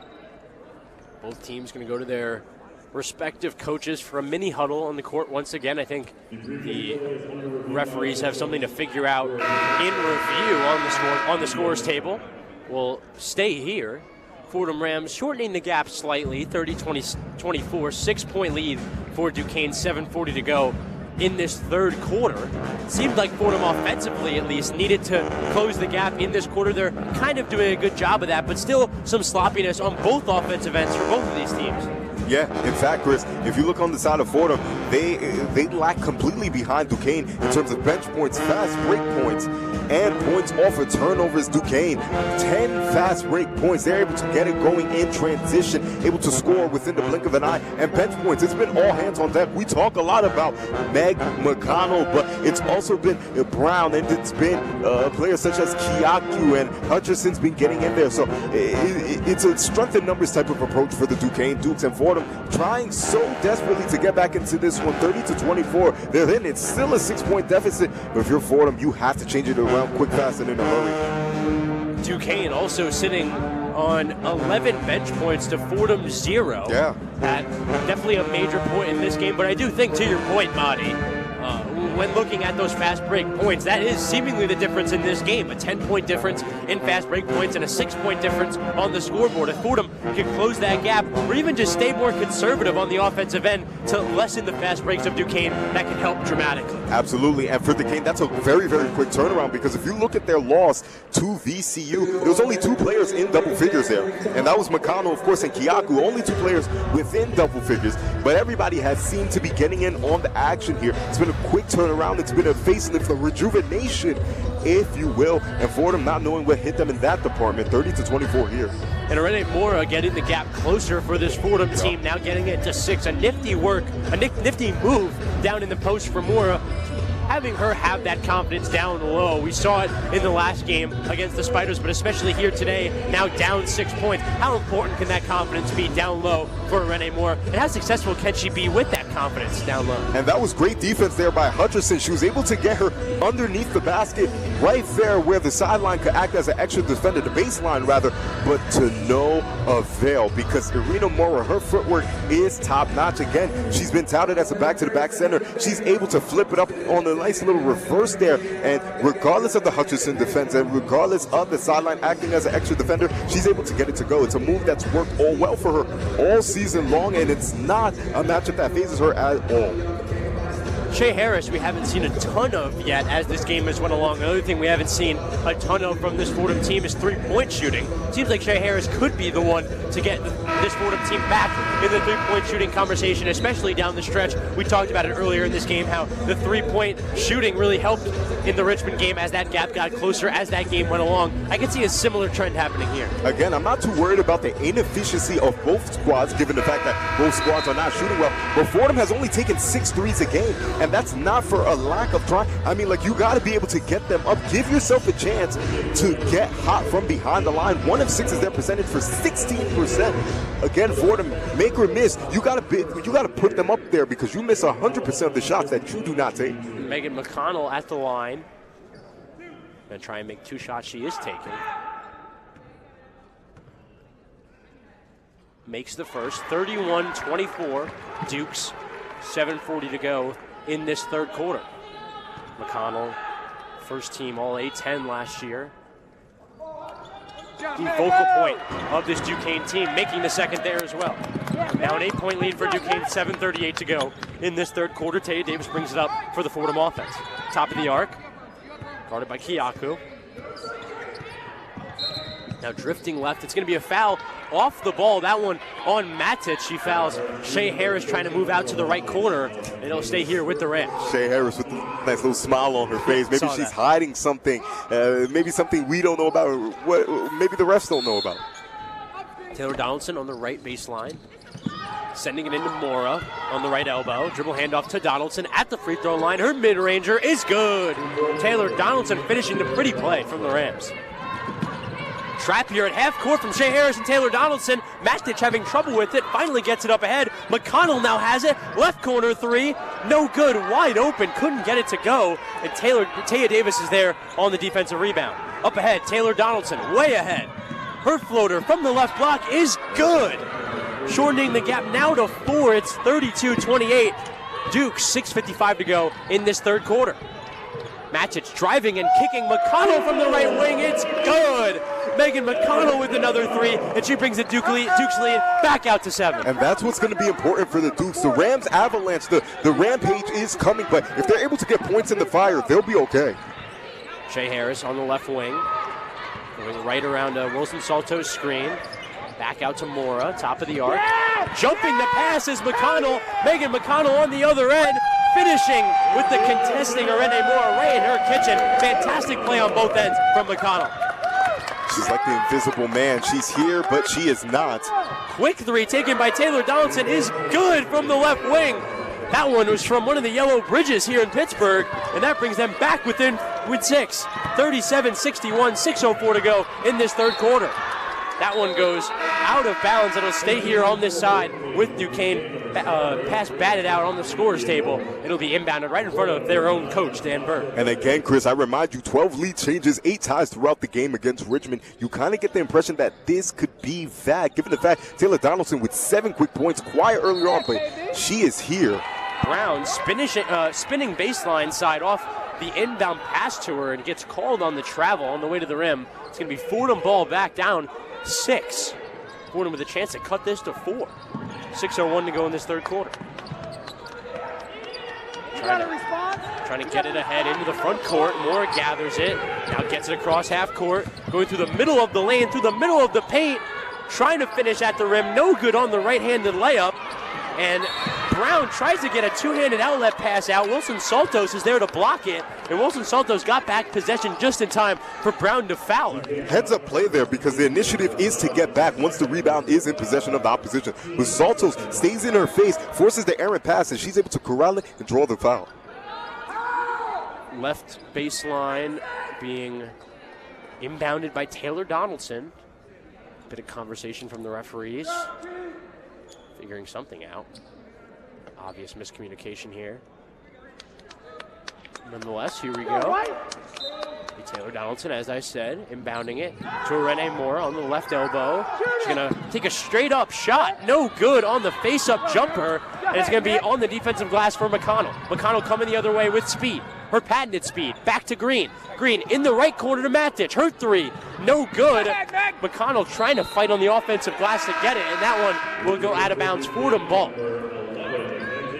And again, I love this matchup. Taylor Donaldson and Meg McConnell doing battle, going at one another. Again, the two catalysts for both offenses and the great stuff that they both do, taking each other on as a challenge. Great players make great plays, and they do great things. Inbounded to Donaldson, stolen by Blackford.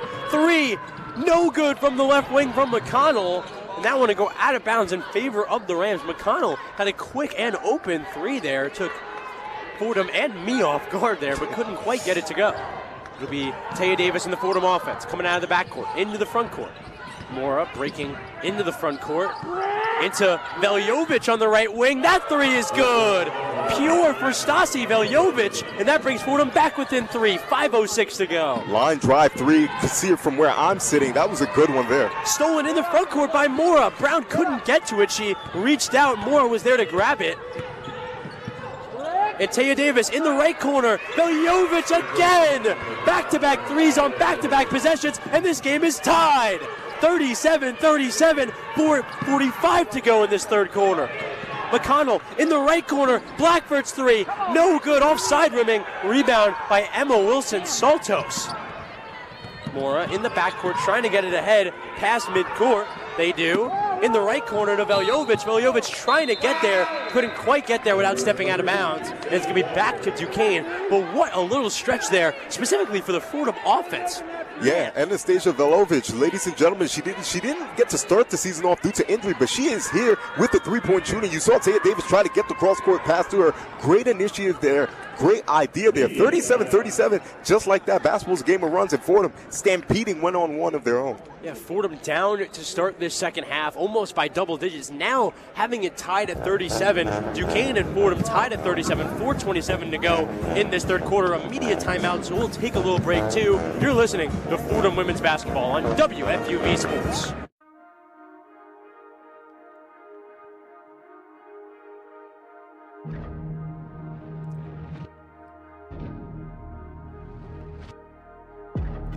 What's up, everyone? I'm Evan Harkin, your New York Jets beat reporter for the 2024 season.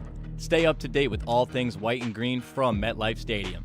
From Aaron Rodgers touchdowns to Sauce Gardner interceptions, I've got you covered. So join me and Gang Green on Twitter at Ev Harkin and stay locked in with the JETS on WFUV, your home for New York sports.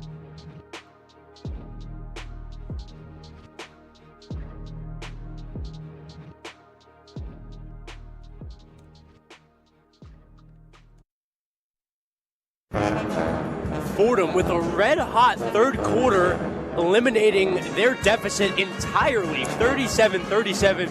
Duquesne Dukes tied with the traveling Fordham Rams. 4:27 to go in this third quarter. I'm Chris Carino, joined by my partner, Madi Dembele. And what an impressive last couple minutes from the Fordham Rams, Madi. I kind of want to pat myself on the back there. Again, Fordham, before that little stretch there, only getting up 6 3-pointers. The sentiment was you get them up. Don't worry about the percentages. It's a basketball game. And Fordham, in a very, very quick turnaround, they're able to get 2 shots up, courtesy of Anastasia Veljovic. She gets 2 to go from the short corner. Maybe could even be 3 if that pass from Taya Davis would have connected. And we have a tie ball game here at 37 apiece. Duquesne, not knowing what hit them in Fordham, doing a better job on their rotations, forcing the Duquesne Dukes to take the tough shots from the triple line there. Fordham, good job stampeding through the UPMC's Cooper Fieldhouse. And you mentioned it briefly, Madi, but Anastasia Veljovic, she didn't start this season with a bit of an injury her freshman year. Now coming in, ever since she has been at full strength and at full usage for this Fordham team, it seems like she's made an impact, and we've seen her impact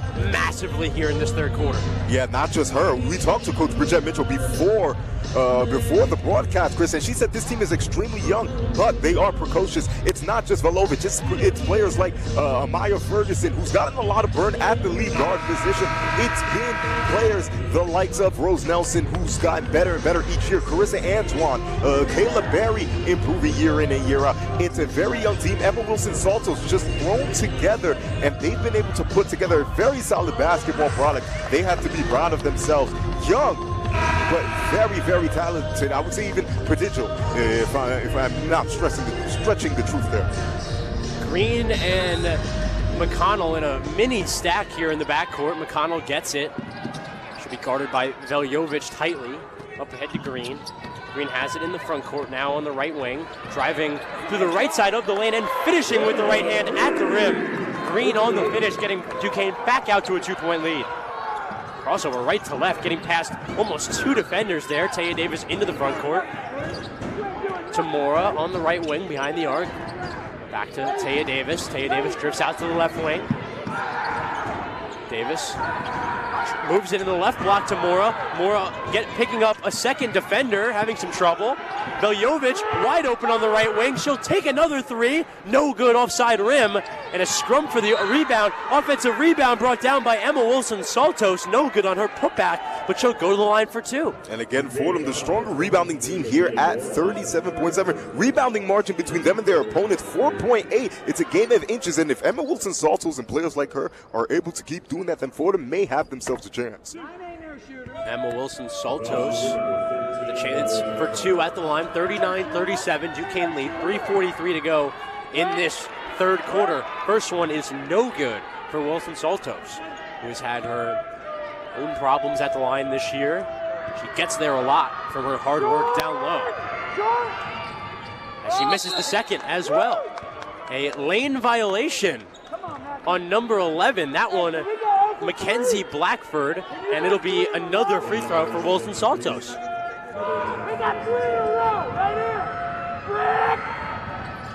That one good, nothing but net for Emma Wilson-Saltos. Passed up to Green. Green guarded tightly by Taya Davis. Now on the left wing, Nadia Moore, it's good! Big 3 for Duquesne. And it gets them back out to a 4-point lead, 42-38, 3:26 to go in this third quarter. Mora having some trouble getting it in, and it's deflected out by Green, guarding the inbounder. It'll stay here on this side with the Rams. Good job there on the press by the Duquesne Dukes, not letting up at all. You have the argument that was perhaps a 5-second violation on the side of the Rams. Renee Moore on the right baseline, getting it into Taya Davis at the right elbow, and it's going to be another reach-in foul. That one on Mackenzie Blackford, the freshman, and it'll be another inbound onto the basket. Again, Fordham has been getting blitz on their out-of-bounds plays, trying to get it inside. Maybe they have to go with a flat alignment to get the ball in. Taylor Donaldson receiving it on the inbound in the backcourt. She'll race past 2 defenders, getting it up ahead to Wilson-Saltos, left corner, dribble handoff back to Taylor Donaldson. Her 3, no good from the corner. Defensive rebounding effort from McConnell gets Duquesne the ball back, and they'll have the possession in the backcourt. Yeah, and it's going to be McConnell here holding her left hand. Luckily, it's not her shooting hand, but she seems to be in pain. She's going to continue here, but it's something to monitor. Yeah, something to monitor for sure. Pass up ahead to Blackburn, stolen by Emma Wilson-Saltos. Fordham offense now has it in a condensed court. Resetting in the half court, be Tamora on the right wing. Back to Taya Davis, top of the arc. To Taylor Donaldson, left wing, guarded tightly. Going toward the left corner, inside in the left post to Mora. Mora stripped in the middle of the paint. Green coming the other way. Marina Green at the rim, finishing in transition. Bringing the Duquesne lead back out to 6. 2:30 to go in this third quarter. Excellent take at the basket there. She uses her body as a guard to keep the defender away from the basketball, and then soft touch off the glass. Taya Davis fouled in the front court on the dribble, so it'll be on the floor. Still with that bucket, 44-38 Duquesne, 2:25 to go in this third quarter. A quick third quarter.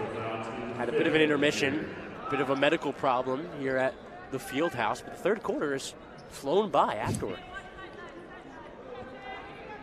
Taya Davis at the line now. It's going to be free throws. They're in the bonus. 5th foul for the Duquesne Dukes for this quarter. Taya Davis good on the first. 44-39. Rams trail the Dukes. 2:25 left in this third quarter. Second for Davis. No good off back iron. It'll be brought down by McConnell on the defensive glass, middle of the paint. Now moving the other way. Moore crossing over right to left, going through the middle of the lane. No good on her layup. Moore gets her own rebound under the basket. Back out to Green. Pump fake on the right wing, driving inside. No good on her shot. but she'll get fouled. That one going on, I believe, Taylor Donaldson. And it'll be back at the line, back at the charity stripe for the Duquesne Dukes. You kind of get the impression that Nadia Moore kind of initiated contact there as she's coming forward. Both defenders for the Rams kind of moving backwards, arms straight up. But no less, she's able to draw the offensive foul and collect more points for the Dukes as the time is off. 44-39. She's looking to make it 46-39. Raina Green not four into the free throw line. Her fourth trip tonight. She makes that first one. 45-39, 6-point lead for Duquesne. 2:09 to go in this third quarter. That second one misses, flies off the rim to the left, and they get the offensive rebound. McConnell, right wing, passing in the right corner. She drives baseline side. Kick back to Moore. Free throw, pump faked, back out. Left wing, Faith Walker drives inside. No good from mid-range, brought down by Veljovic on the defensive glass. Veljovic getting it up ahead to Taya Davis. Fordham offense moving quickly. Taya Davis driving from the right wing. Doesn't quite get the shot to go anywhere near the rim, but a shooting foul called. That one once again on Duquesne. Their sixth foul of the half, and Taya Davis back to the free throw line, Monty. Taya Davis taking matters into her own hands. I like the heads-up play there. Just nothing complicated. Just heads down to the basket, the area she loves so much, and draws the foul. She is as nifty and as crafty as they come from not only the restricted area, but from drawing fouls. Taya Davis, first from the free throw line is good. 45-40, 1:45 left to go in this third quarter. And this is a method that Fordham can employ. They make 12.1 free throws per game, so if they kept getting to the line like this, it could help them in the long run. Off the back iron, McConnell grabs in the defensive glass and she moves. McConnell right wing to Moore, back to McConnell, wide open right wing, no good off front rim. Rebound by Veljovic of Fordham. Receiving a trap in the left corner, the near far left corner, my mistake. Would be a trap set in, and eventually a foul by Raina Green. Veljovic will go to the line with Duquesne in the bonus, as we said. And as you said, Monty, more free throw opportunities for this Fordham team could become vital down the stretch. Yeah, they're good for 12 a game, but Chris, you kind of get the impression that it's starting to fume on the side of both teams in terms of the officiating here. You see that tempers are rising. Both teams have to be frustrated with the way that they've been playing, but just keep watch for the attitude and the emotional equilibrium. Veljovic first from the line, no good. No good on that one. 1:32 to go in this third quarter. 45-40. Duquesne leads the Rams. Second one from Veljovic, also off. Emma Wilson-Saltos on the offensive glass. No good on her putback. Moore with another putback opportunity. That one also doesn't go. Wilson-Saltos, another putback opportunity. Doesn't get a shot up, instead a jump ball. The possession arrow still on this side with the Rams, but a lot of good offensive glass work there from the Rams. That's what you love to see from Fordham. Emma Wilson-Saltos on the glass there, grabbing not one, not two, maybe even three boards there. Arena Mora there on the help. Mora receiving it on the left block from the inbound. Now inside, another jump ball. That one tied up by Raina Green, and that now goes the other way. It'll be a turnover for the Fordham Reds. It's been a big plus for both teams, really. Both teams have really, really good hands, almost like defensive backs in football or boxers with a nice jab. They're able to track the ball and do it without fouling, forcing a myriad of jump balls.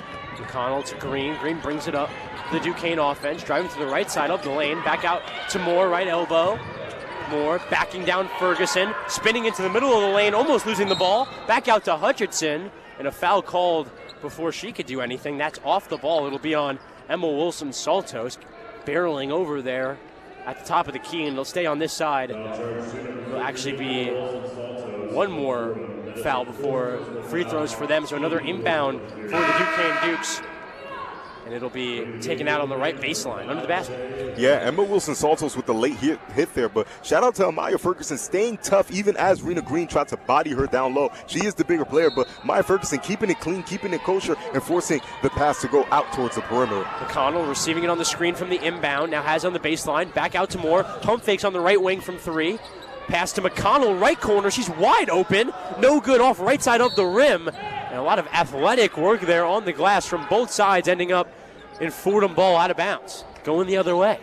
It's going to be both teams staying on this side. It'll be a full court press for Duquesne. Inbounded to Mora. Moore dribbling up ahead, dribble handoff, Taylor Donaldson. She gets it across half court. 46 seconds left in this third quarter. Ferguson drives baseline side in the opposite corner to Veljovic. Skip pass to Shea Harris. Her three is good from the right wing. Shea Harris brings Fordham back within 2. 35 seconds left. 27 seconds on the shot clock. 45-43. Duquesne lead. McConnell on the right wing, guarded by Veljovic, the freshman. Pass in the right corner. Seemingly almost goes out of bounds. A save opportunity sends the ball flying, and it's going to be a foul, a loose ball foul. That one's going to go on number 7, Green, Raina Green, and it's going to be on this side with the Rams. They're going to take free throws. 21.1 on the game clock. By hook or by crook, the Fordham Rams have kept themselves in this game again. The rotations to the three-point shooters again, they've been leaving McConnell open, the most dangerous game. It's been an approach that's been working. They've been dodging bullets, but again, they've been doing a better job, and the errant passes leads to the free throws. First one from the lefty, Taylor Donaldson, is good. Donaldson, second most points per game in the conference so far. She makes the second as well. Nothing but net. Tie game. Once again, the Fordham Rams tied this one up, completely eliminating the Duquesne lead. 45-45, 21.1 seconds left to go in this third quarter. Shot clock turned off. McConnell receives the inbound in the backcourt. She'll have to race to half court. She does. Now in the front court, deep on the left wing, guarded tightly by Veljovic. Moving right around to Hutchinson's screen. Now has it on the right elbow. Pass inside to Hutchinson on the right block, backing down Mora, picking up a double team from Taylor Donaldson, and it's going to be a foul on the ground. Yeah. That one's going to go on number 3, the helping Taylor Donaldson, and with 4.6 seconds left on the third quarter clock, it'll be Hutchinson, Gabby Hutchinson, going to the line for the Duquesne Dukes. Coach Bridgette Mitchell in deep conversation with the referee, looking for the travel call there. Taylor Donaldson heads up play to come and to try to grab the ball off for the double team, but a little bit too much contact for the ref. The whistle blows once more for the Dukes. Off back iron for Gabby Hutchinson. Coach Bridgette Mitchell thought about making a change on Taya Davis, brought her over to the table, and then decided against it. Sent her back to the bench. Taya Davis had a nice laugh with a few assistant coaches on the bench there, as that free throw is also good.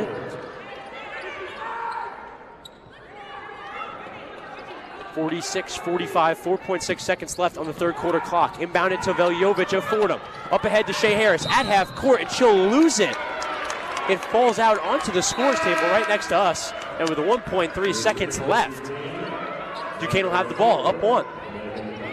Very good third quarter for the Fordham Rams. 1.3 left on the clock. Do not allow a score, anything but a score here.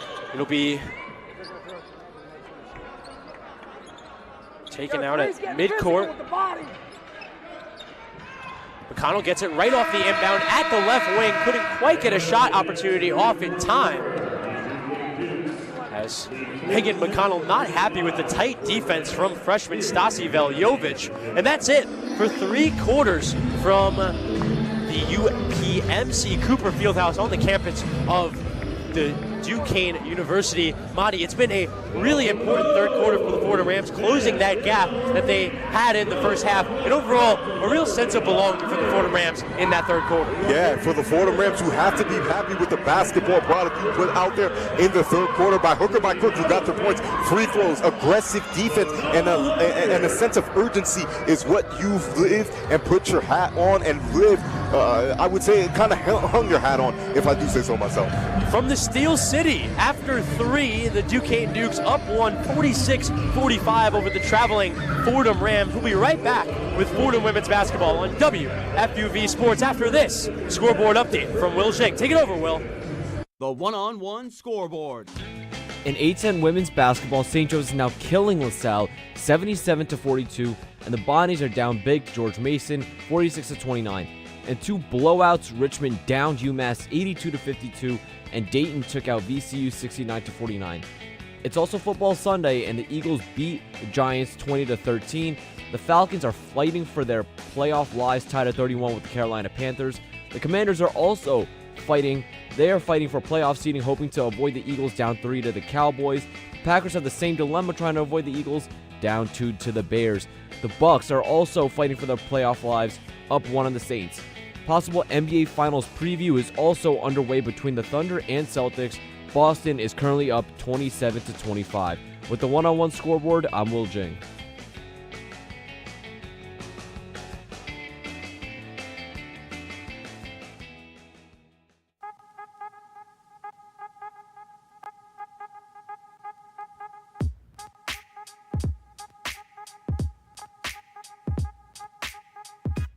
How's it going, everyone? Will Talent here, your New York Giants beat reporter for the 2024 season.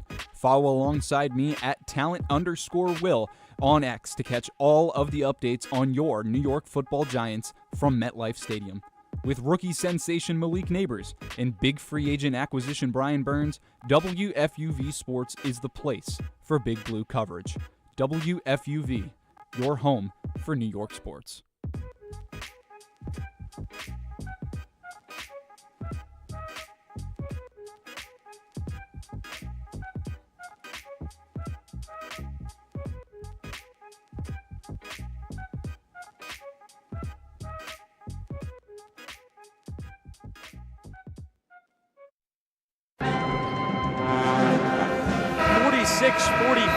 Duquesne Dukes lead the Fordham Rams heading into the fourth quarter. Chris Carino joined by my partner Madi Dembele here on campus at Duquesne University.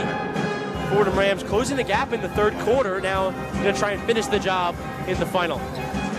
Yeah, absolutely. Duquesne doing their job, getting points within the fire, and Fordham making their impression felt. And ladies and gentlemen, 46-45, we have ourselves a basketball game. Taya Davis drifting over to the right wing. Deep on the right wing, guarded by Kiyaku. Inside to Moore, right block.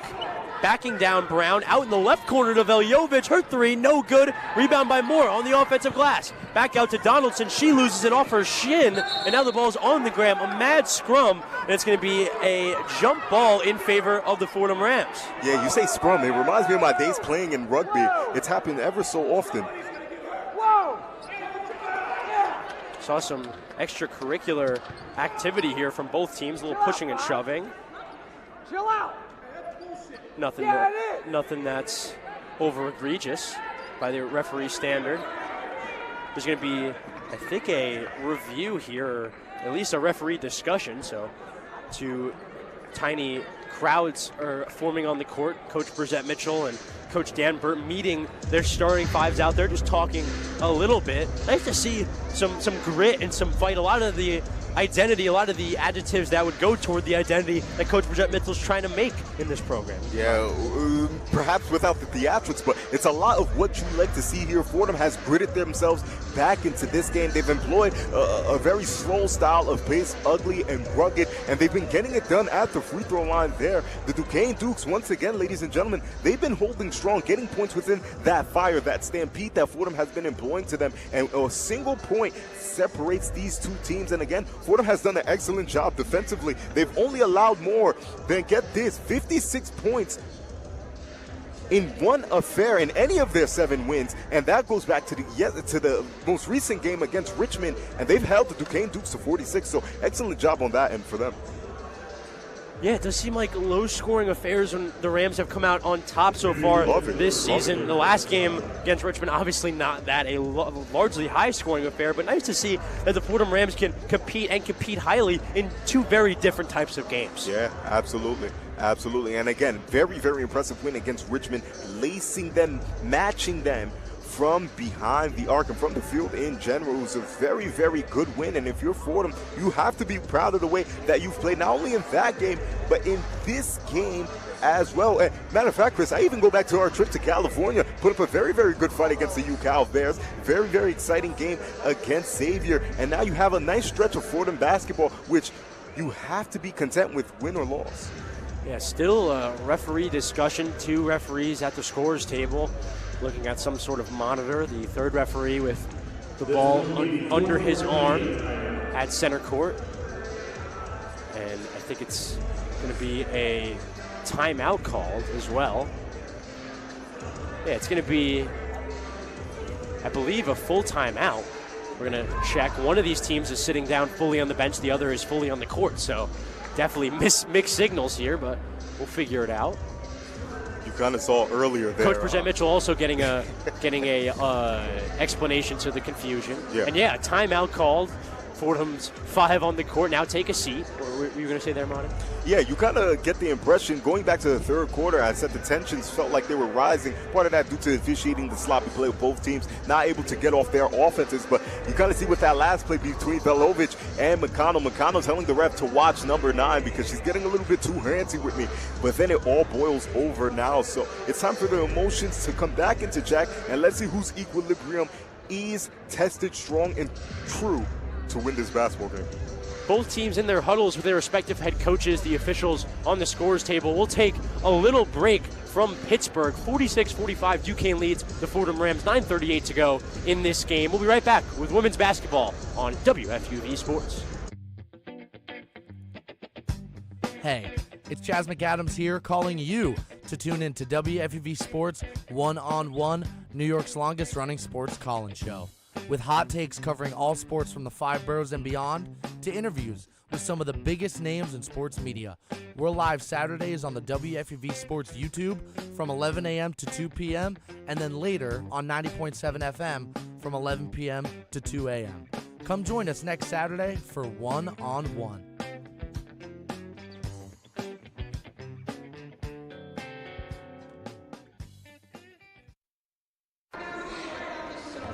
Back here in Pittsburgh, it's still a 1-point lead for the Duquesne Dukes.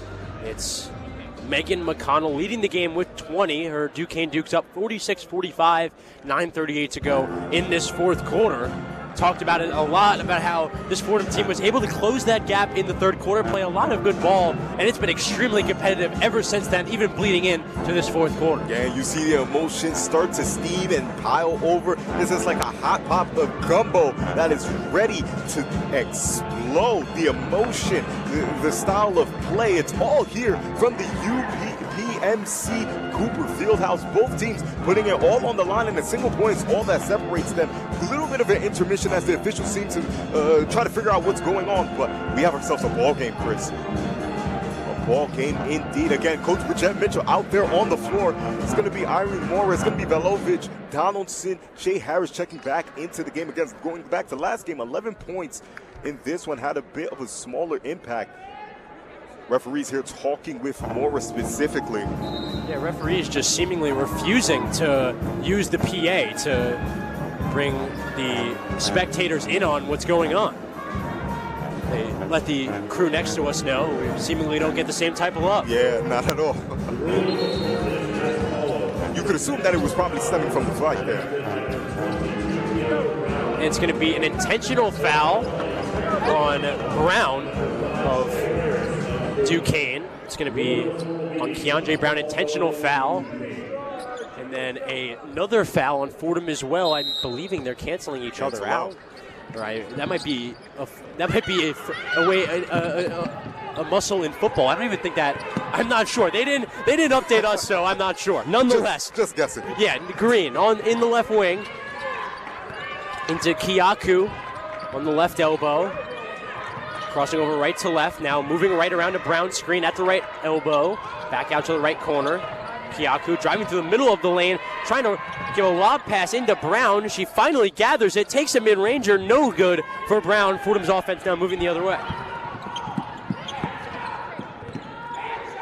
Taya Davis giving it to Taylor Donaldson on the right wing, crossing left to right around Brown, going to the rim and missing off front rim. Now coming the other way, Blackfold with speed the other way, finishing at the rim on the contesting Taya Davis. And again, no numbers back for the Fordham Rams, so it's going to be Blackford taking initiative and getting the quick deuce. Taya Davis getting past half court to Veljovic, back to Taya Davis, driving baseline side, back out Shea Harris, right wing three, wide open, no good, off the back iron, offensive rebound and putback by Stasi Veljovic. The spark plug, she has been 8 big-time points for Anastasia Velovic. Green on the left elbow, 48-47, Duquesne lead, 8:17 to go in this fourth quarter. To Green, top of the key, trying to find McConnell back door. She loses it off of McConnell's hands, and it'll be back in the possession of Fordham. Yeah, the strong side cut was a bit of an ill-fated decision with 3 Fordham Rams within the vicinity there. They're able to sniff that out. They're all over it like white on rice, and they get the defensive stop. A-plus grade here for the Fordham Rams. Taylor Donaldson playing it into Veljovic. Veljovic now driving through the middle of the lane, meeting Brown right at the middle of the lane. Not sure what the call is yet. It's going to be a blocking foul. A major collision from Veljovic and Brown. It sounded like a car crash. Veljovic still on the ground, shaken up.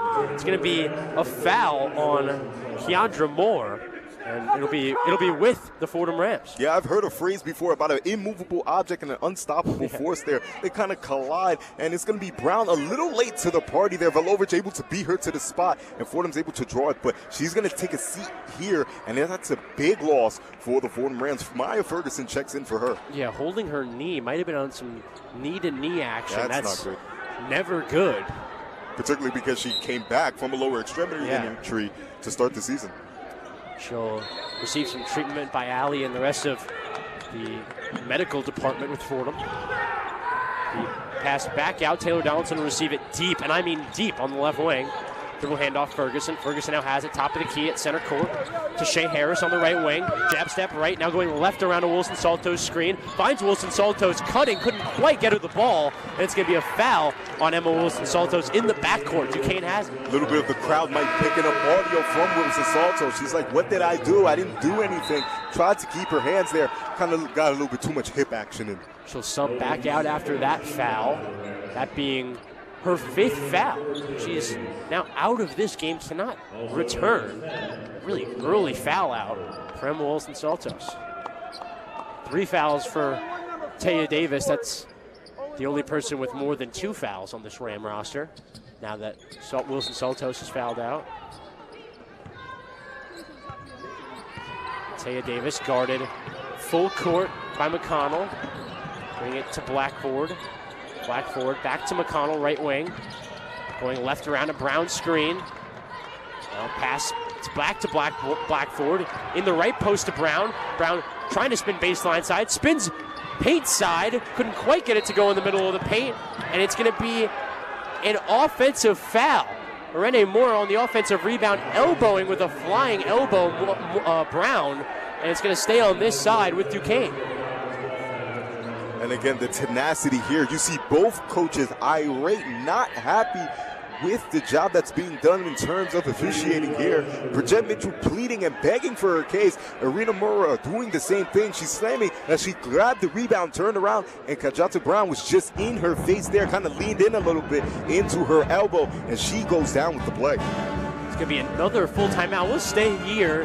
Fordham Rams still within 1. This has been as close as it can get in the beginning stages of this 4th quarter. Neither team really stepping in front of the other. I don't think they can. Yeah, I don't think they can. A lot of really gritty defense on both ends. It's really limiting both these offenses the entire half. It's almost like, I wasn't alive for it, but the 2003 Eastern Conference Finals, Detroit, Indiana, perhaps the best defensive series you've ever seen in your life. Both teams holding each other to around 60, 70 points per game. Kind of getting vibes from something as of that 04, 03. I'm maybe getting my dates wrong, but it's giving those vibes. Chris, there's only been, if my math corrects me, what is that, 95 points between both teams, 7:28 here left to go in the 4th. Yeah, neither team cracking 50 points yet. Definitely a more low-scoring affair.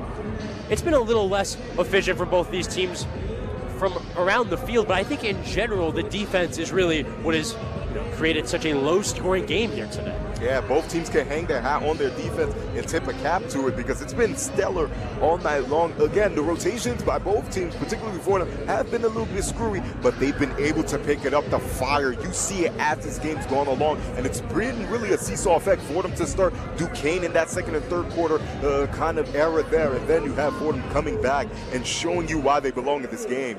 Fordham, 158 points scored in their last victory Thursday against Richmond. Now, both teams in this game can't even reach 50. 48, 47, 7:28 to go in this 4th quarter. Coach Bridget Mitchell has Irene Mora, Taya Davis Maya Ferguson, Rose Nelson, and Taylor Donaldson out on the floor. She's drawing up something on her whiteboard.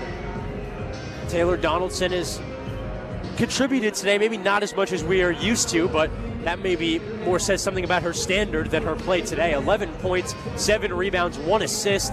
Taya Davis, 10 points, along with Irene Mora Davis, and Donaldson combining for 31 of Fordham's 47 points. And not much from Nelson or Ferguson. Nelson and Ferguson not seeing as many minutes as more of the heavily played people in this rotation. Shea Harris taking a seat on the bench along with Kayla Berry. Kayla Berry receiving an injury earlier in this game. We haven't seen her since. She got shaken up, went to the bench immediately, and we just have not seen her. Stasia Veljovic back on the bench as well. She's sitting there, not necessarily ready to check in, but seemingly available. Yeah, Chris, and if you talk about it, Fordham has had themselves one heck of a night. It's been a uphill battle. Again, you talk about the injuries to Kayla Berry and to Velovic there on the lower extremity. You talk about the foul discrepancy, and you talk about the officiating problems that they've been having all night long. It's been an uphill battle, but Fordham has hung tough in this affair. Rose Nelson taking it out on the right baseline in the backcourt, playing it up ahead to Taya Davis, trying to get it past half court. They do to Ferguson, left corner. She'll drive baseline side, put up a reverse layup, hit it, and the foul! Amaya Ferguson with a circus play, and she brings Fordham back into the lead, 49-48. Again, Amaya Ferguson, one of the more precocious talents in this very, very young roster here, lead guard type, and she gets the opportunity as Velovic, the hero of this game, goes down. She gets the opportunity to step up, and she makes good on that promise. Ferguson at the line to complete the three-point play. She does.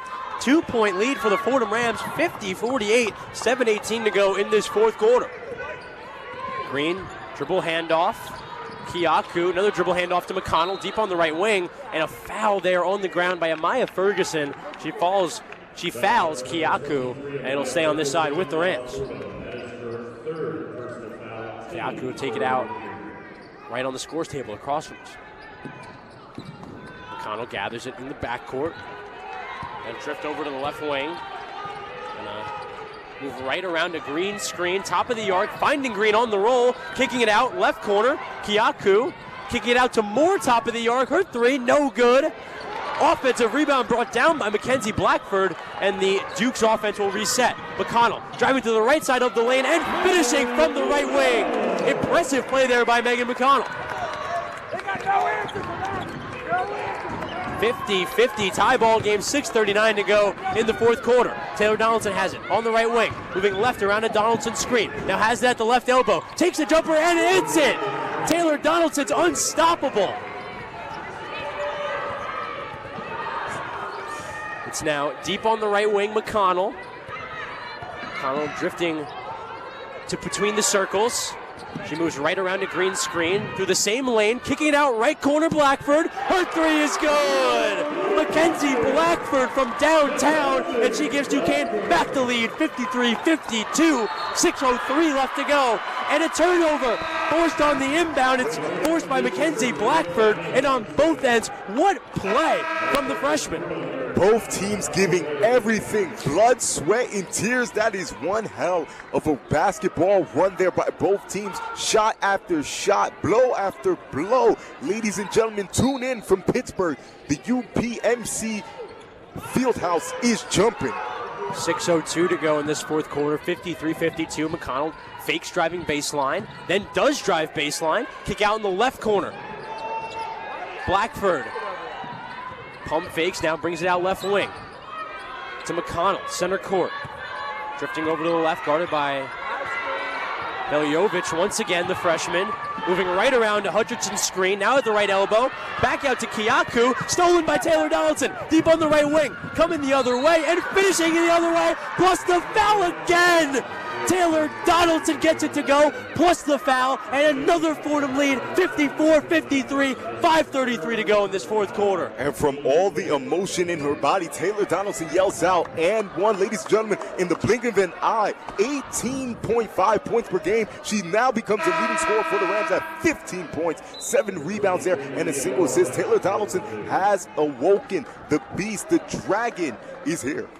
54-53, 5:33 to go in this fourth quarter. Donaldson with 15, looking for 16. She gets it at the free throw line. 55-53, Rams lead. 5.5 to go. McConnell bringing it up, guarded by Veljovic, double teamed by Rose Nelson, and Rose Nelson picking up the foul on the floor. That'll be the Fordham Rams' fourth foul. One more before the bonus. Yeah, and if you're Fordham, you don't want to give the Dukes any opportunity to think things over and to reset there. Play after play, you constantly foul them after you go and get a score. Not what you want. McConnell, top of the arc, guarded by Veljovic again. Going right around a Hutchinson screen in the left corner. Pump fake by Green, driving inside. Back out Hutchinson. Swing pass. No good from the left wing from deep Blackford. Offensive rebound by Green. Kick back out to Blackford. Now in the left corner to Moore. Moore passing it to Green on the left wing. Dribble handoff to McConnell. She has it deep on the left wing. 10 seconds on the shot clock. 4:56 on the game clock. Moving right around to Green screen now, picking up the Ferguson mismatch. Driving through the middle of the paint. No good on the shot, but she'll go to the line for two. More good offensive work there by McConnell. Yeah, and Veljovic keeping her hands up. Not too sure what the call is on the ground, but I love that matchup in particular. You see Veljovic kind of staring into McConnell, so McConnell giving her the same energy right back. They've been going at it ever since the end of the third quarter. McConnell's going to step up, and she's going to try to restore order to the UMPC Cooper Fieldhouse. 4:50 to go. 55-53 Rams. McConnell on her first. It's good. It's seemingly every part of the rim before going through the net, but it goes nonetheless. 1 point lead now for the Rams. McConnell on her second. No good on her second. In and out. More on the defensive glass. Almost stolen away by Green on the pass to Donaldson. It'll stay on this side in the backcourt with the Rams. And again, Fordham's going to have to look to employ a flat type of style of play here at the inbound. They've been having trouble inbounding it all game. Inbound to Taya Davis. Taya Davis getting into the front court. Tamora on the left wing. Back out to Taya Davis. She's behind the arc on the left wing. Dribbles it back out slowly. Crossover right to left quickly. Euro step in the lane. No good off the rim on the layup. And McConnell now has it the other way. Duquesne's offense moving. Stopping at the left wing. Guarded by Ferguson. Ferguson giving her space to go left. She does. To the middle of the paint in the right corner. Kiyaku's three. No good off the right side of the rim. And it'll be another defensive rebound by Mora. Playing it up ahead to Donaldson. Donaldson has it on the right wing. In the right corner, Veljovic. Pump fake. Drives inside through two defenders and finishes at the rim. Veljovic passing three defenders and finishing. And Duquesne wants a review on that one. You got to hurt the crowd crawl for a travel there, but no good. Fordham gets the score.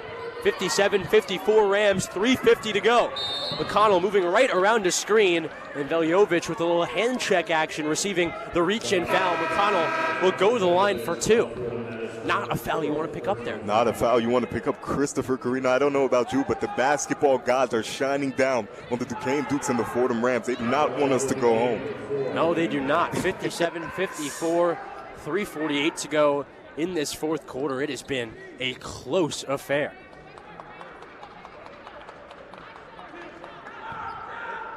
McConnell going to the line for two now. It's good. Nothing but net for Megan McConnell. 2-point deficit for the Dukes now, 57-55. 3:48 to go. McConnell, 56% on the year. A bit lower than her usual standard. As she misses the second. In and out. Taylor Donaldson on the defensive glass. Got it. She's hobbling slightly. Eventually gets it ahead to Taya Davis. Now the Fordham offense. 3-on-2 to Veljovic. Right corner. Pump fakes again. Drives to the middle of the lane again. Finishes again. Plus the foul. Stasi Veljovic, another and one, this time to bring the Fordham Rams now to a two-possession lead, 59-55 with 3:35 to go in this fourth quarter. Wow! To all those unfamiliar with Anastasia Veljovic, she's making her impression known. She's going to introduce herself as she yells towards the crowd. That was the loudest silence I have ever heard from a basketball gym. Yeah, quiet. Simmering over the gym after the Veljovic and one. She'll have a chance to complete it at the charity stripe now. She got it. Nothing but net. Sure. Completed three-point plays. Now 60-55. Now 59-55 Rams. 3:35 to go in this fourth quarter. It's going to be a bit of a stoppage of play here. Referee's talking. It's going to be a dead ball on the baseline. Moore to take it out in the backcourt for Duquesne. To McConnell. McConnell has it in the backcourt, guarded heavily by Shea Harris. McConnell driving to the right side of the lane, Euro-stepping to the middle of the lane and finishing at the rim. More nifty offensive work from Megan McConnell. 60-57 three-point lead for the Rams. Taya Davis on the left wing for the Fordham offense. To Shea Harris, top of the arc. Back to Ferguson. Ferguson to Viljovic, left wing. To Taya Davis, top of the arc. Taya Davis at the free throw line, back out to Harris. Harris pump fakes, then drives, takes the mid-ranger, no good on the jumper. Viljovic on the offensive glass. Fordham with another opportunity. Taya Davis deep on the right wing, guarded by Moore. She's going to take her time, moving left around to Moore's screen. Middle of the paint, floater, no good off the backboard. It'll go out of bounds in favor of the Duquesne Dukes. Duquesne Duke ball under the basket. Yeah, good effort there by Fordham. I like the idea to pull it back. Take your time. You have the three-point advantage under 3 minutes here. And Fordham, good job at the free throw line. You're good for 12 a game. You get 13 where they've been ice in their veins. McConnell, guarded by Shea Harris in the backcourt once again. Now moves past midcourt. Gonna fake right around the screen, going left. Pass in the right corner. That three from Blackford, no good off the side rim. Mad scramble for the rebound. Taya Davis has it. Fordham offense leaking out. Now across half court. Taya Davis between the circles. 2:14 to go in this fourth quarter. 60-57 Rams. Davis, left to right crossover. Move to the right side of the lane. No good on the shot, but she'll get fouled and go to the line. 4-2. Another charity stripe opportunity for the Rams. Taya Davis, you could give her the game ball amongst a lot of myriad of players, but for her, she's been getting to the basket. It's a tactic that she's employed because they know they will blow their whistle. So she has been, I would say, proactive in getting to that restricted area and forcing the refs to give her the call. Taya Davis at the free throw line, subbing out Faith Walker, that in favor for Gabby Hutchinson, the grad senior and Pitt transfer. Taya Davis on her second, 2:07 as I said, left in this game, 60-57 Rams.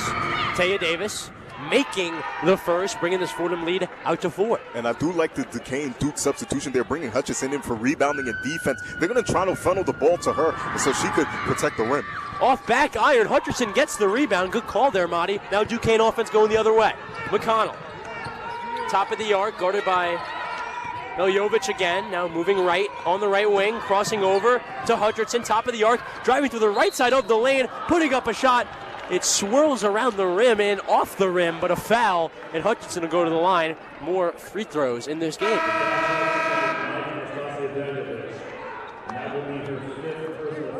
Rebounding stat, relatively neck and neck most of this game. Rams now out to a 10-point lead in the rebound category. 43 rebounds to Duquesne's 33. Which is quite the turnaround, Chris, if you think about it, because Duquesne, it appears that they controlled the boards for much of this game. Hutchinson, good on the first. 61-58, 1:53 to go in this matchup. Fordham leads Duquesne. Hutchinson with a second chance at the line. It's good. 61-59. It's going to be Fordham taking it out in the backcourt. Fordham with 4 timeouts to Duquesne's 3. Played into Mora. Mora to Taya Davis. That breaks the press. Mora receives it at midcourt, getting it across half court. Back to Taya Davis. Taya Davis has it, top of the arc. Taya Davis trying to get it on the left block to Mora. No one could quite hold on to it. It was tipped by the Duquesne defender, and it'll stay with the Rams under the basket on the left baseline. Yeah, much to the dismay of the Duquesne faithful. It's going to stay here with Fordham. A little bit of action there as the ball corrals out of bounds. Ferguson to Mora on the inbound. Dribble handoff to Donaldson. Left elbow driving through the left side of the lane. No good on her layup attempt, but another foul. This Duquesne team just can't stay clean in the air, and another shooting foul for the Fordham Rams. And I don't know if Coach Bridgette Mitchell knows this, but I absolutely love the little elbow action that she has. Yeah, there. me too. Elbow action gets her to the basket quick, fast, and in a hurry, where the opposition, in this case the Duquesne Dukes, are forced to foul. A player like Taylor Donaldson at the elbow, just so versatile, you truly don't know what she's going to do as she makes the first there. Donaldson now sitting at 17 points, 8 rebounds for being the best, or arguably the best scorer on this Fordham team. 8 rebounds, the hell of a number. That is tied for a game lead with McConnell, Megan McConnell. She has a game-high 26, 8 rebounds. 26 of Duquesne's 59 points. As the second one off front iron. Shea Harris on the offensive glass, forcing the jump ball, and the possession arrow stays on this side with the Rams. Strength in numbers. More scrappy work here from Fordham. Strength in numbers. It takes everyone to raise a village, to raise a win, if I do say so myself. Fordham having that dog, that fight within them. Moore receiving it at the left elbow on the inbound. Faking the dribble handoff to Donaldson, driving through the middle of the lane and losing the ball off a Duquesne defender. It'll stay here with Fordham. Nice fake there. A lot of attention drawn to Taylor Donaldson on the elbow. It'll left Moore wide open to drive in the paint. A little bit of a cheeky play there. I see Draymond Green pull that move a couple of times. Triple handoff fake, psych, to the basket for the easy score there. A pass out ahead to Taylor Donaldson, top of the arc. Donaldson dribble handoff deep on the left wing to Taya Davis. Davis crossing over right to left through the left side of the lane. Lob pass inside to Moore under the basket. Her reverse finish no good. Fight on the offensive glass, eventually brought down defensively by Hutchinson. Played up ahead, Faith Walker. She stops on the left elbow. A reset for the Duquesne offense. McConnell has it deep on the right wing, driving through the middle of the paint and missing the layup. Bouncing seemingly 3 times on the rim. Moore having some trouble with it. It's going to be another jump ball called in the backcourt. And that one will have a possession arrow staying with Duquesne on this side. Meg McConnell has been nearly perfect all day long, 26 and 8, but that layup in particular is going to come back to bite her. She has to be kicking herself because that could have completely changed the game. They could have been down 2 with 53 left to go, and instead they faced the 3-point deficit. And now a timeout called, a 30-second, so we'll stay here. 3-point lead for the Rams. They are playing defensively now in a half-court setting. What are you looking at from the Rams? What do they need to do to keep this lead? Well, if you keep this lead and you have it 62-59, you're going to be expected to knock down your free throws. That's the game that eventually comes for all teams across basketball. So if you're Fordham, it's been your friend all night. Keep building rapport with the free throw line if that's what you are looking to do to win this game. And if you're the Duquesne Dukes, again, the basket has been your friend. Fordham is not going to want to foul there. So you're going to have to get points quick, fast, and in a hurry. You cannot afford to waste time. You got to make up quick sets in the half court, and then you got to be able to get to the basket. You do not need a 3 as of right now. 53 seconds, so the clock is your friend, but you got to get quick points. Yeah, 53 seconds left on the dot.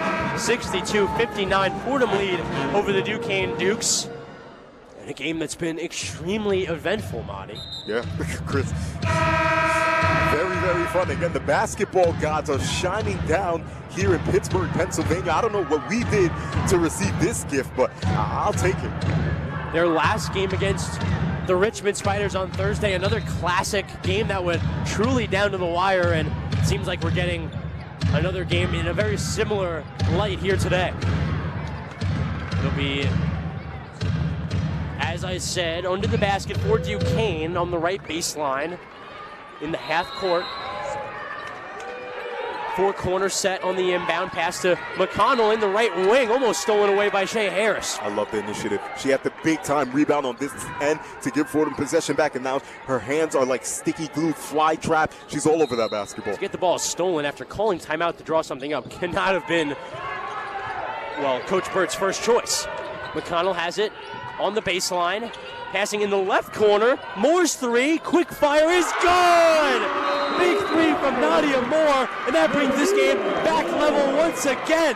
42.4 left, 62-62. A sigh of relief for the Duquesne faithful there. They were holding their breath, clinching onto their seats, and Moore is able to make good. Nadia Moore, she had a big-time 3, far side corner earlier on in the game, and she makes them pay.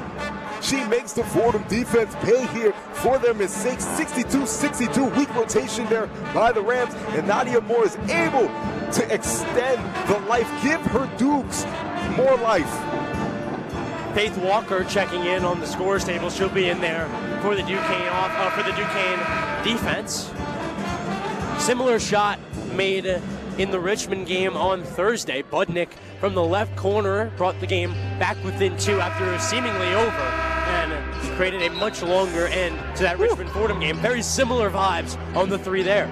I got to tell you, Chris, I don't mind the overtime in this one. I don't mind at all. 62-62, 42.4 seconds left on the clock for the Fordham offense.